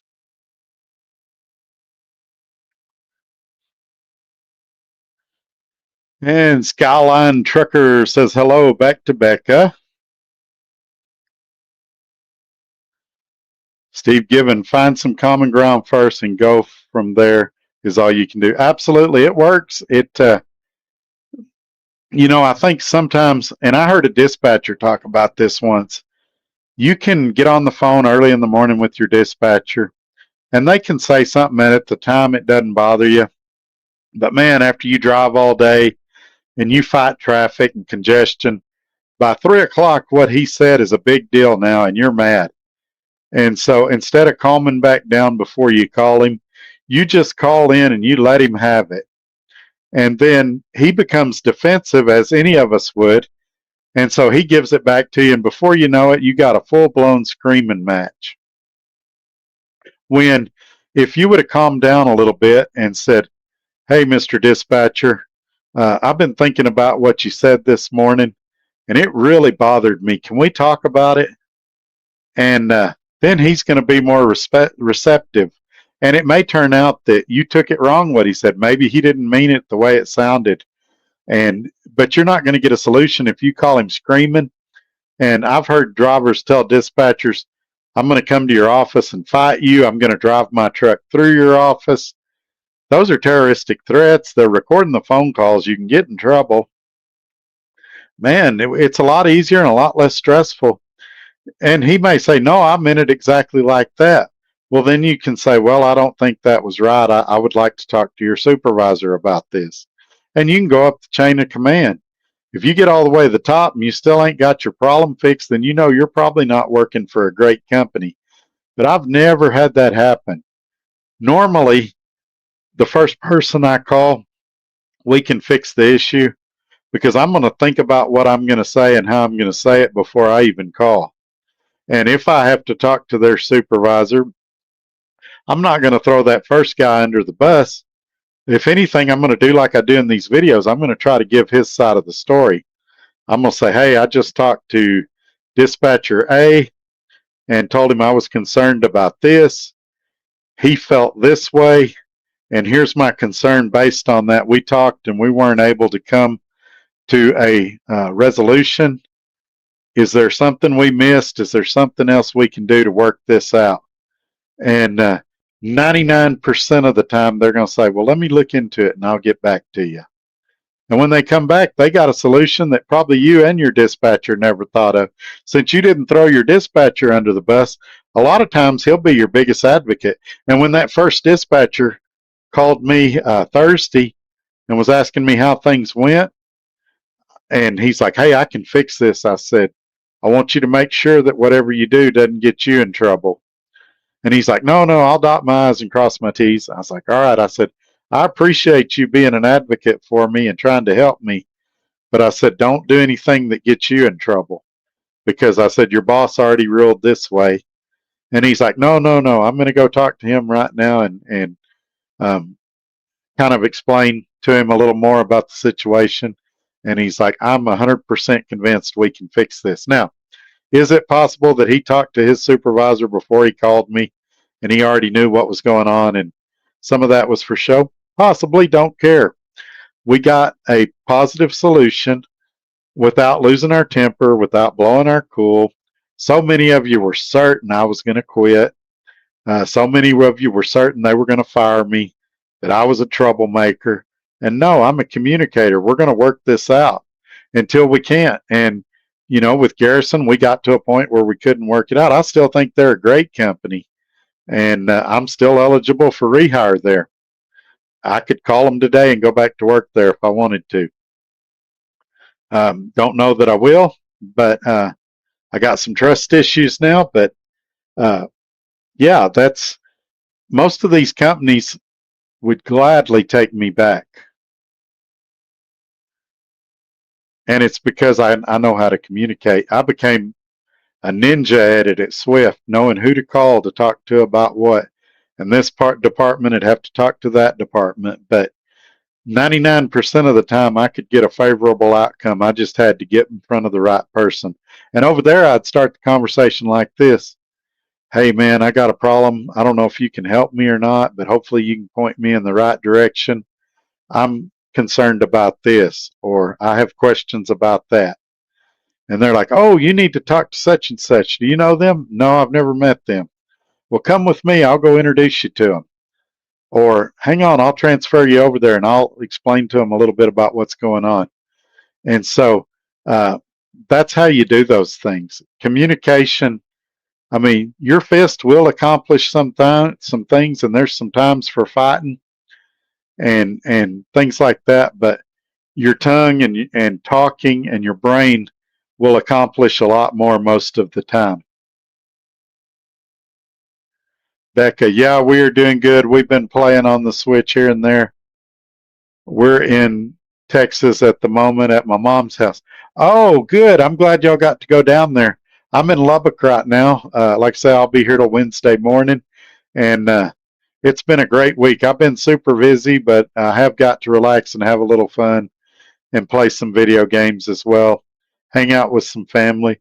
My grandson, the one that I was really hoping to see, ended up going to Corpus for a vacation. He's down there right now. His car broke down while he's down there, and he had to get that fixed.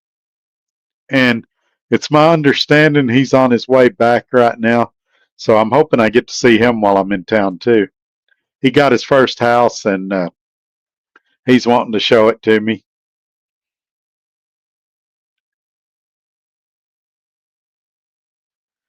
Rider for Christ, I believe the Coke Pepsi comment was about who to drive for. We've actually done both tonight. We were talking about the Coke recipe and the Pepsi recipe at the start of the video. And then we talked about, driving on the road for a year and coming back and getting a job with Coke or Pepsi or Budweiser or somebody like that. So we've talked about both tonight. It could have went either way. All right, let's see here. Late Bloomer, that's an appropriate name. Channel member. Hi, all. Late as usual. That's all right. Better late than never. We're glad you're here. We've been having a good conversation tonight, and we've had a strong show, and we've still got 38 people in here, which is outstanding. We had several people at the start of the video that said they was going to have to watch the replay later, so I'm very happy with the turnout, both in the lives and in the regular videos as well. I've done some recorded videos this week, and the shorts are blowing up like always, so I want to publicly thank everybody for all the support and sticking with me. There's a lot of chaos in the YouTube world right now, and we're trying not to get dragged into it, but it'll all work itself out in the coming weeks. Jesus' name above all names, channel member. Howdy from Nashville. Hello, my friend. I was just in Nashville, right before I came here. And man, Chaos Ninja, channel member. Howdy, Todd. Hello, Chaos Ninja. Thank you for being a channel member, and thank you for being here tonight.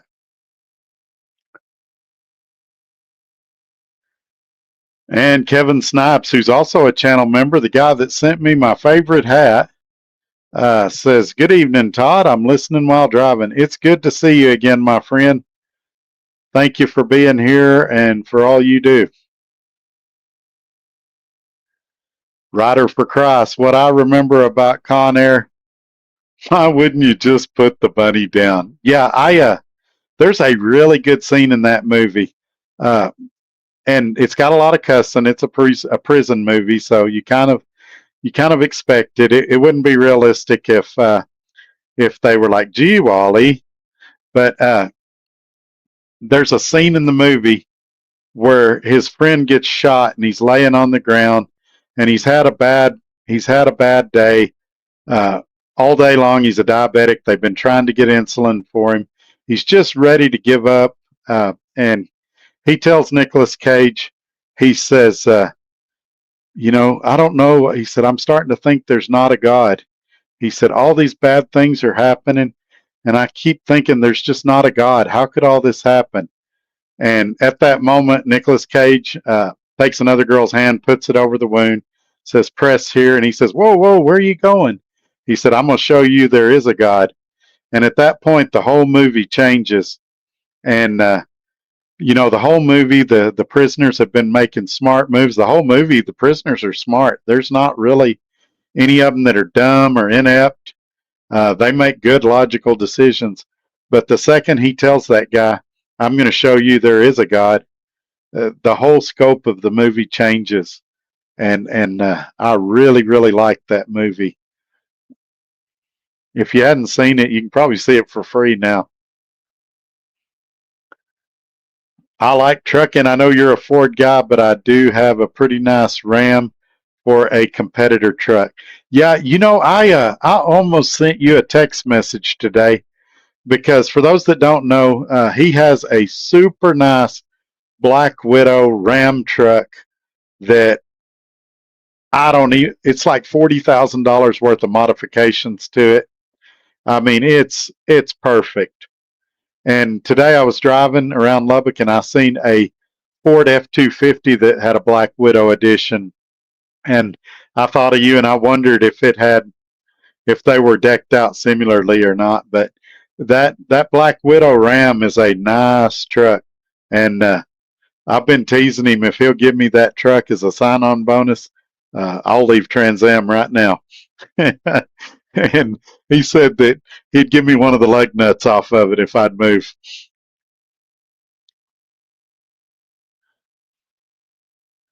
I like Trucking Todd. It's time for new tires on that Ram. Quote for 4 tires, $3,000. I can buy tractor tires cheaper than that with the tire discount. With our tire discount, yeah, no kidding. Well, I got an idea. If that truck is going to be my sign-on bonus, put new tires on it before I get to orientation.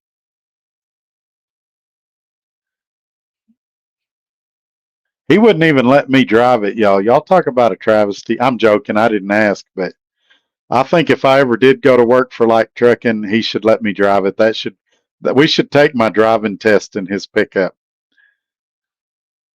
Rider for Christ, that's where I am, is F2F, but self-dispatch. I make pretty good financially. The downside is chasing trailers all across the country. No consistent lanes, really. Yeah, they had they were a good outfit when I was there. They took me out to lunch, and I wasn't there for a long time, but I was there for a good time. And I don't have anything bad to say about them now. I've had some friends that's worked there with various experiences, some good, some bad. But I'm glad that you're doing well over there. A lot of times, and these guys that come on here and criticize and say the crazy things they say, a lot of times your success at a company can come down to who your dispatcher is. In your case, you self-dispatch, but it can come down to where you live, what kind of equipment you've got, things like that. There's so many factors that factor in to how your success works out. But the biggest portions of it is knowing how to run your clock and knowing your numbers and how to cut expenses where you can.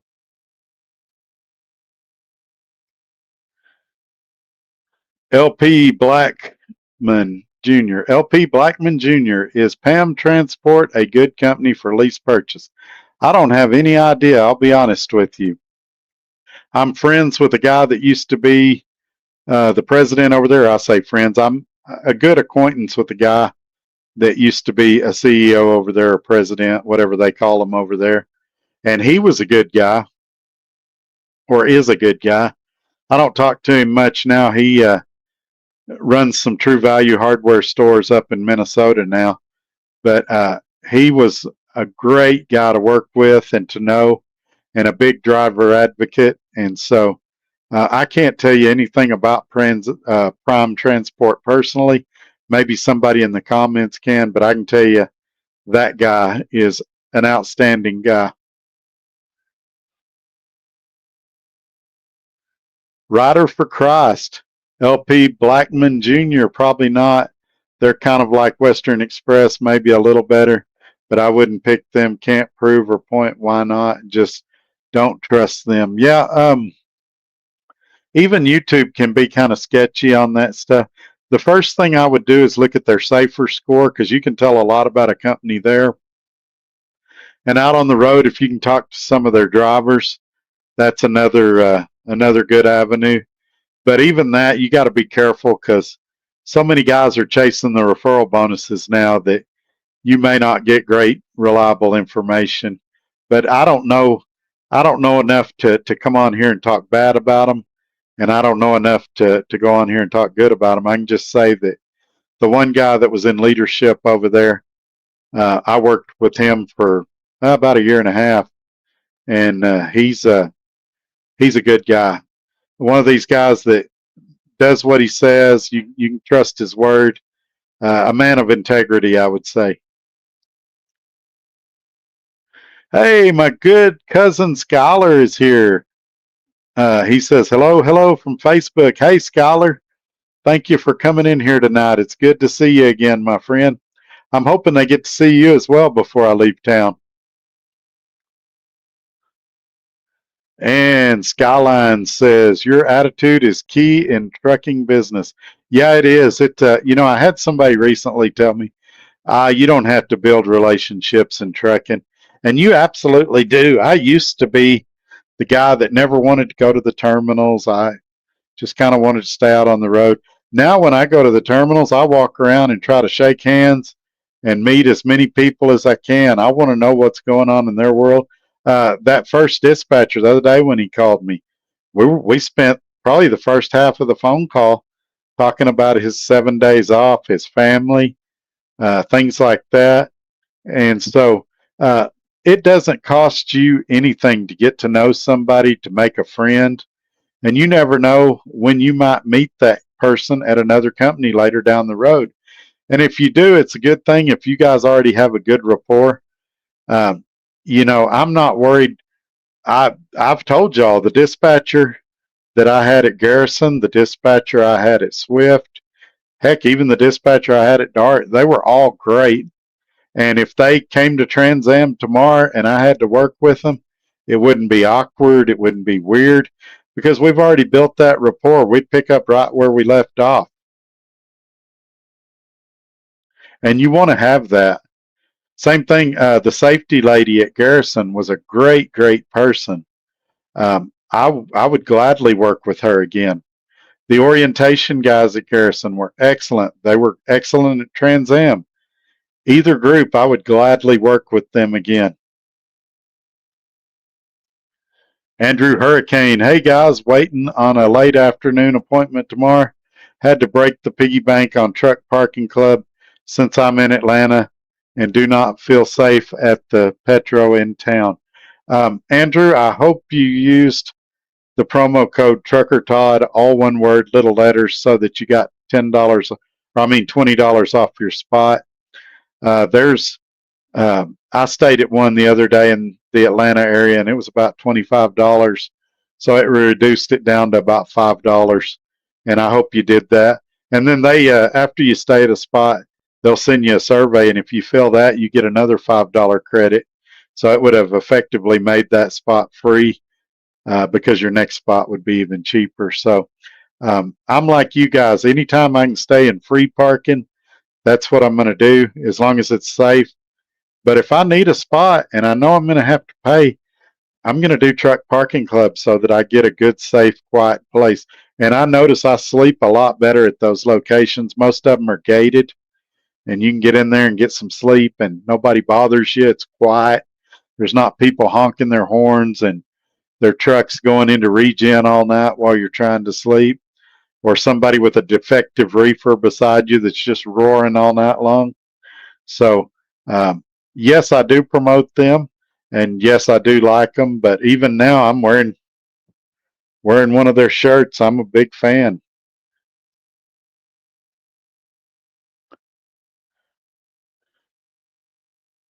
Becca says, Todd, hubby had some changes done to his channel.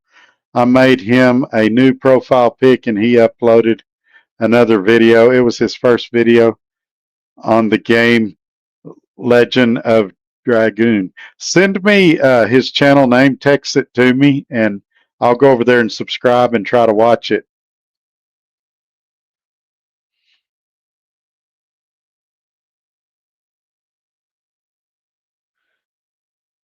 Chris and Joe on the go. I like that name.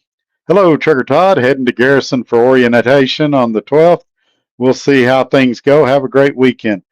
Please, please, please, when you get there, tell everybody Trucker Todd said hi, especially the orientation people. They're good friends of mine. I still like everybody over there. Please tell them Trucker Todd said hi. Like I said, there's a lot of really, really good people there, especially at the Tulsa terminal. If you're ever over there, that's where my dispatcher was. The terminal manager there is a great guy. But yeah, I like the people at Garrison.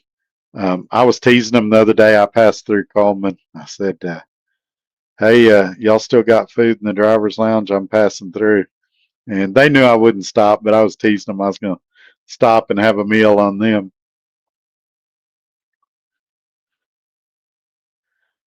Thomas Smith. Chris, just be careful on the selection you pick, please.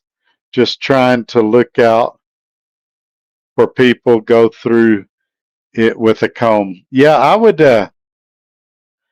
definitely say that at Garrison, but really at any company. Look, all of these companies are running these trucks through the shop as fast as they can to get them out there so you're not waiting around after orientation. Even the best shop is going to miss stuff. And if you can catch it there, it's a lot faster to get it fixed than if you catch it after you're buzzing down the road. Just take the time. If somebody else wants the truck you're looking at, let them have it. It wasn't meant to be. I see guys wanting to fight over trucks, and uh, even at TransAm and Garrison, I've heard stories about fights over trucks, and there's no truck worth fighting for. They're all spec'd the same. Some of them have been taken better care of than others. If somebody else wants it so bad they're willing to fight you for it, let them have it. Something better will come along. You'll find something you're just as happy with. But yes, no matter what company you're going to, look that truck over. And if you don't get nothing else out of this video, read your contract. Read your contract. If you don't understand it, ask questions. Ideally, it'd be great if you could send it to a lawyer to look at, but in the case of TransAm, it was a pretty standard contract. It was pretty easy to understand. I sat there and read it, and she told me, she's like, wow, you're actually reading it. Very few people do that. And yeah, I want to know what it says. I want to know what I'm agreeing to. And so read your contract, look your truck over. It should be basic stuff I shouldn't have to say, but you'd be surprised how many people don't do those two things. And Chris and Joe says 10-4. Thanks, Thomas Smith. And Late Bloomer, channel member, good luck, Chris. Stay safe.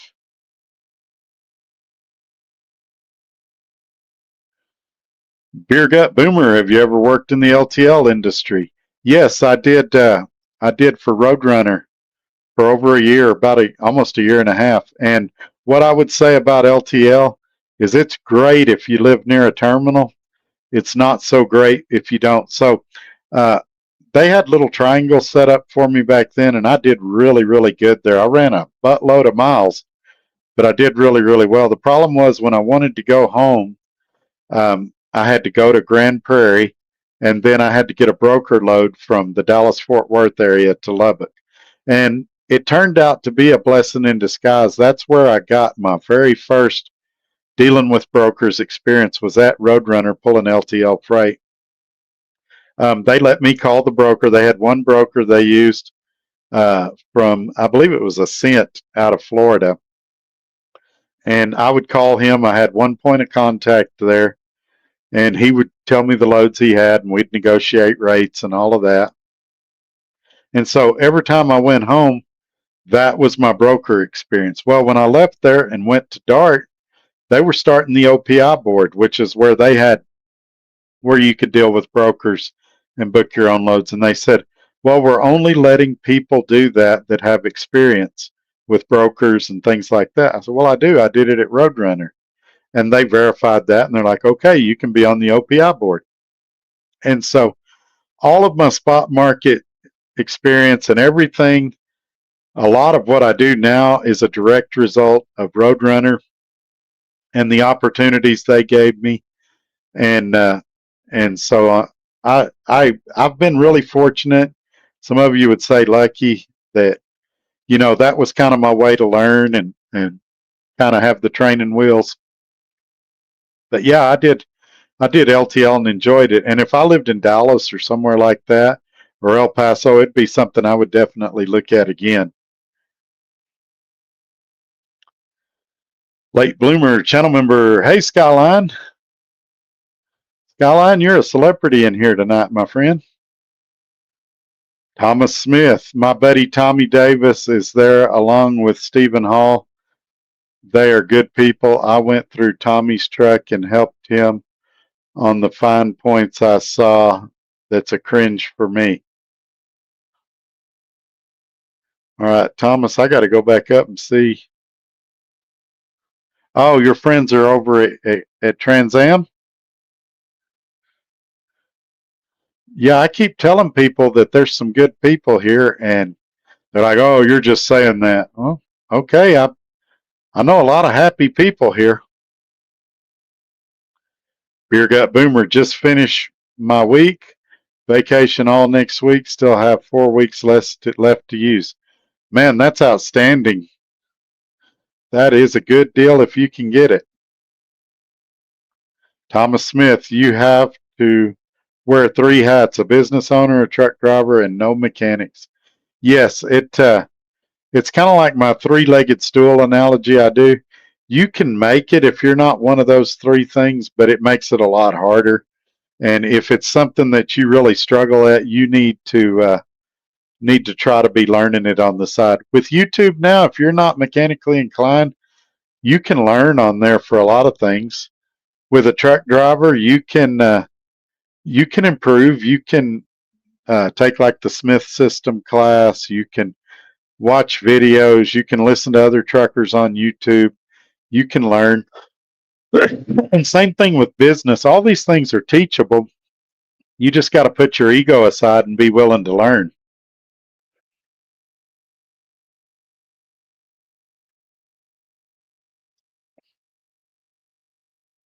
Sorry, my throat is really dry.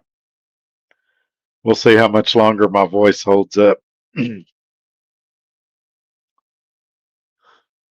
Becca says, I'll definitely do that. All right. Yeah, I want to subscribe to him and support him. I watch a ton of video game channels when I get the chance. Beer Gut Boomer. I wear just the driver hat, run the same run 5 nights per week. Gets boring but steady. Know where every pothole between Atlanta and Shreveport is on 20.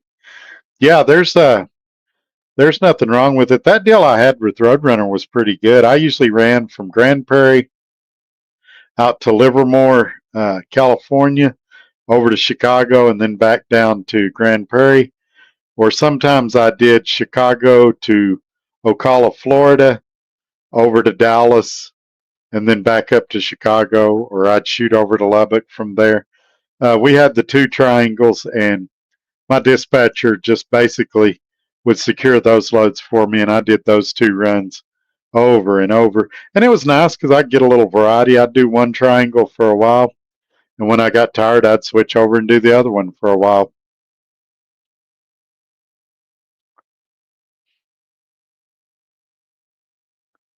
Let's see, Beer Gut Boomer. Truck got new DPF next week. Need tires alignment at 354,000 miles. 2025 model T680. We run 6,000 miles a week.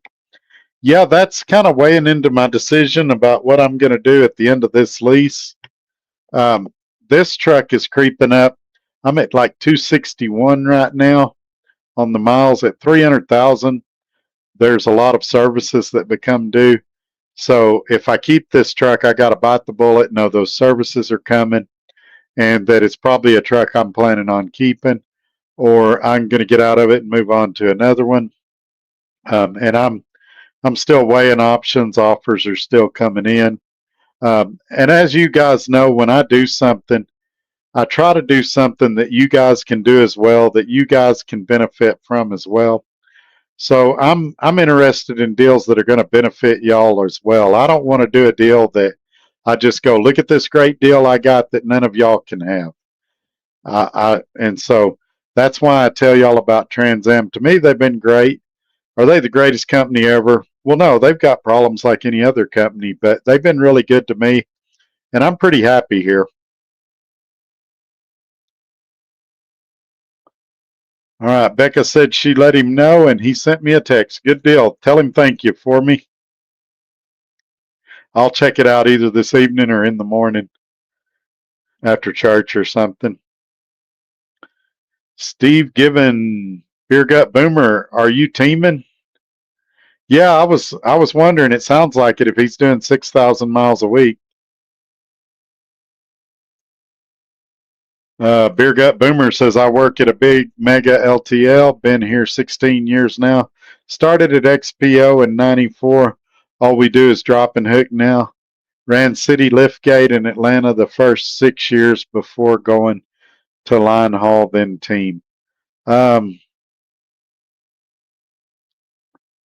Yeah, I would not do team for a lot of reasons. I have trouble sleeping behind anybody else. Also, being on a CPAP machine, I worry about it bouncing off the counter and breaking. I guess I could use Velcro or something. I don't have any desire to team.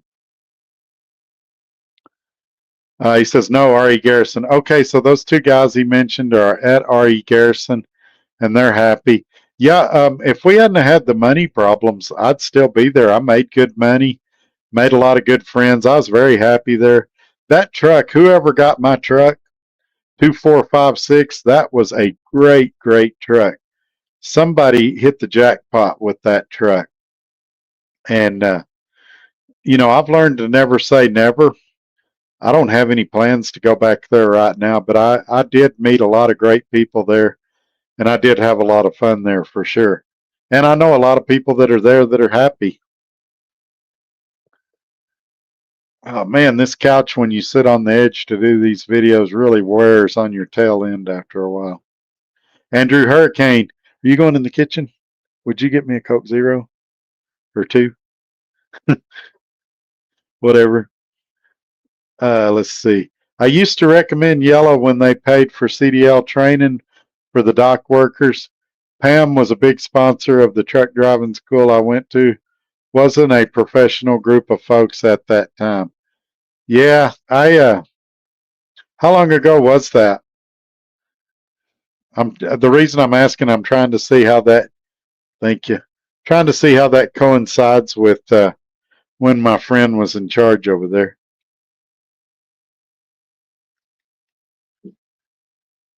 Next portion of this video is brought to you by my unpaid sponsor, Coke Zero.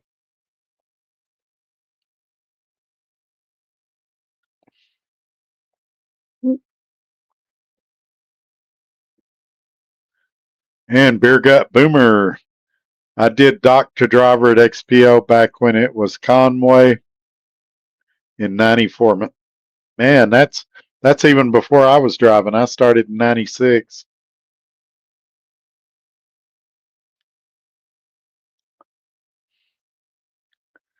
Racing Ray, channel member moderator, you're the luckiest person I know, but I'm willing to admit you create a lot of opportunities to be lucky. Yeah, either that or I'm just a pain in the butt. It's you didn't have to agree. Um, so I remember when I was a service rider, they went and asked the shop foreman. They said, "What do you think about Trucker Todd?" They were doing my evaluation, and he said, "Well, he said he's a handful. He's a pain, but he said he always gets the job done." And so I was asking my boss, I said, is that a compliment or a criticism? He said, for a shop foreman, that's the best compliment. He says, saying you're a pain in the butt means you're thorough, you're detail oriented, things like that. Saying you get the job done means that you have good follow through skills, things like that. He said, that shop foreman also said you're the best service writer we've got. And at the time, I was the second best producing. They later found out that the number one producing was inflating her numbers, let's say, and they ended up firing her over that. And then at that point, I did more service writing than all the other service writers combined. There was two other ones, and I outdid both of them combined. And some of it was just good time management, like Jeff Like was talking about earlier. Beer Gut Boomer, me and my co-driver both have 30 years experience. I tuck my CPAP in the cushion beside the mattress, big 12-inch foam mattress, and earplugs. Yeah, I don't know. I'd have to see your setup. I'd be concerned that the little air pump inside your CPAP machine might overheat or run into problems because it's having to work harder to get air. That may be nonsense. I don't know, but I would just want to make sure that your CPAP had enough room to function properly. It used to be worse. I used to use a water reservoir. Now I've got one of those travel CPAPs that it has this little round thing that takes moisture out of your carbon dioxide and sends it back to you. Andrew Hurricane, I went to truck driving school in 2020. Pam, as best I could tell, is mostly a cross-border carrier, always heavily hired new CDL grads, hard to be profitable doing cross-border these days. Yeah, a lot of these companies are having a hard time being profitable, but it's because they're so bloated. They have so many unnecessary departments. It seems like as they're successful, instead of reinvesting in their driver, they come up with a new department for this or a new department for that. And they really need to trim the fat and cut back. I'm not talking about any specific companies, but just companies in general. There's way too much bloat.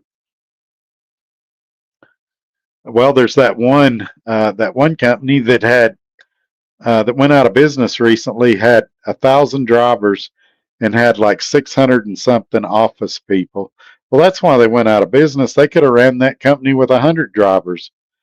I mean, that has still been a lot of people. Could have probably ran it with 50 or 60. You don't need a 1-to-1 or 1-to-2 driver ratio with office people.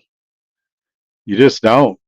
I mean, you need probably with 1,000 trucks, you need 2 or 3 people in safety. Probably need a couple of recruiters, and you probably a lot of dispatchers, probably 30 dispatchers or so, and you could make it work. Probably a shop with 5 or 6 good mechanics, things like that. 1 or 2 people in the parts department.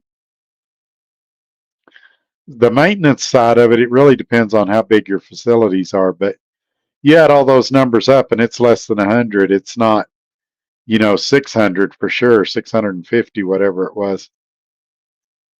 Skyline, the $1 million question is, are you going for Freightliner Cascadia after your 3-month lease or what? I'm just wondering. I'm a Freightliner guy. That's a great question. Not saying nothing yet. I got some more insight on those Freightliners, and talked to a guy that drove one for about 150 miles, and he gave me his perspective on it. And so it's going to honestly come down to the numbers. I'm not really brand loyal. I'll drive anything if it's mechanically sound and the money's right. So yeah, I like the Freightliner. The Freightliner I looked at was nice.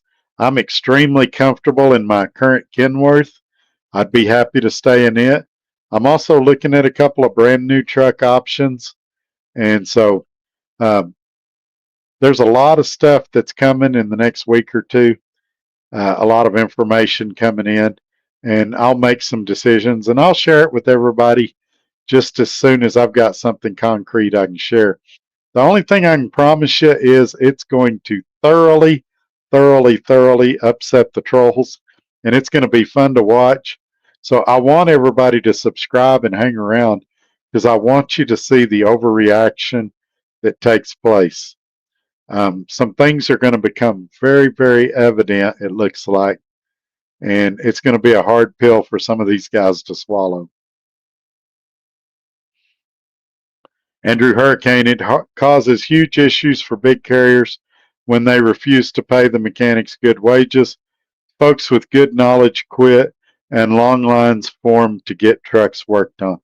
Yeah, my son owns a mechanic shop, and so, and then being a service writer for a couple of years, I know a lot of mechanics, and I can tell you that it's a lot like trucking. As they get their ASE certifications, companies contact them and try to recruit them, and they're constantly being pulled this way and that way.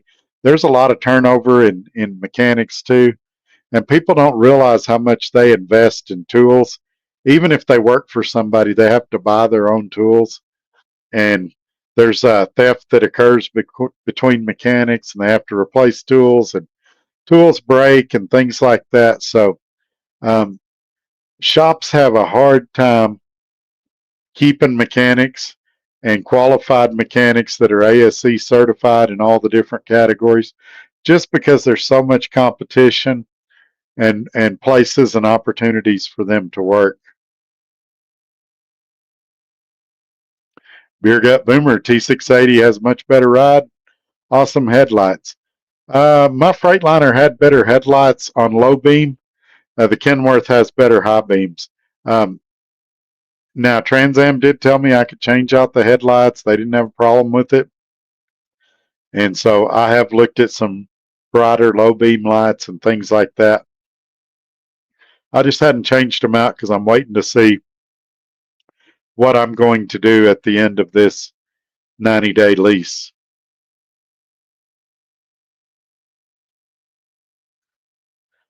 Oh man, Skyline's leaving. He says, I really enjoy your lives, Todd. I always get the notification. Looking forward to the next one. Be safe and God bless. Good night, everyone. Stay safe. Yes, sir. Thank you for being here. Please try to catch the replay tomorrow for what you missed. We've gone over 2 hours here tonight, so we may wrap it up here pretty quick, but we're at the point where we've caught up on the comments. So let me remind everybody before you leave, give this video a thumbs up, share it on your social media platforms, and make sure you're subscribed. After you subscribe, click that bell, select all, and then you'll be notified when future videos come out. Also below this video, there's a button that says Hype, Hype. Click that button. You can do 3 videos a week. That kicks me up in the algorithms and gets this video out to more people in the suggestions. Also, I'm monetized now on partially on TikTok and completely on Facebook. So go check out the Trucker Todd Facebook page and the Trucker Todd TikTok. We're also on Instagram. We're also on X. Just join us on all those places. I do put different things on different platforms, but some of it goes to all of them. It just depends. You know, they're all formatted different. Some of them do better on different things. So we make a judgment call on everyone about where stuff goes. All right, I'm going to give y'all a few more seconds. And then if we don't get nothing else, I am going to check out of here. I'm starving. I'm going to find something to snack on. I got some Doritos here, but I don't want to eat them on air and y'all hear me crunching. All right, Beer Gut Boomer. Mechanics need to start at 35 plus an hour. Hours top out at 42 for the night shift. Yeah, that Kenworth dealer I was at, the hourly rate was like $342 an hour, if I remember correctly. Now, somebody will fact check it and say I'm wrong. Anyway, it was over $300 an hour. And, you know, in your situation here, say it's $350. $35 an hour would be 10%. They should be, a shop charging $300 an hour should be able to pay a mechanic $35 an hour, up to $42 an hour. And even the cheaper shops that are doing $180 or $200 an hour, they should be able to pay somebody 35, 40 bucks an hour. So I agree with you. You don't get any argument for me. The shop would tell you they have insurance costs, they have overhead. I'm sure they do. I'm not denying that. But they don't have that much overhead. And they're taking advantage of their mechanics, in my opinion. All right, folks, we're down to 20. I think everybody's going to bed. We're getting ready to wrap this up. Andrew Hurricane, yeah, agreed. Makes me feel bad when you guys accept in the 20-hour range for a diesel tech job. Drags folks now. Yeah, in a lot of ways, they're experiencing the same thing that we are in trucking about. Some people are willing to work for nothing, and it brings rates down for truck drivers. Well, they're experiencing the same thing. These shops are not going to pay them $35 or $40 an hour if they can get a guy in there to do it for 20. And what they don't realize is the quality of work is probably going to be a lot better with that $35 an hour mechanic than it will be with a $20 an hour mechanic. But anyway, I'm going to go ahead and wind this video down. I sure appreciate everybody being here tonight. We're below 20. Every time I say that, a new comment comes up. Beer Gut Boomer, late night Applebee's for me. That actually kind of sounds good. The Applebee's in Lubbock sucks, but I have been to some good Applebee's in the past. All right, folks. On that note, we're going to check out. When we start talking about food, I start getting hungry. So to irritate the trolls, let me say it one last time. Y'all have a good night. And this is why I do this, why I'm out here, why I keep that hammer down. Flying by these road signs with home on my mind. But these wheels turning round for my family and for my kids. For this life I wanna live.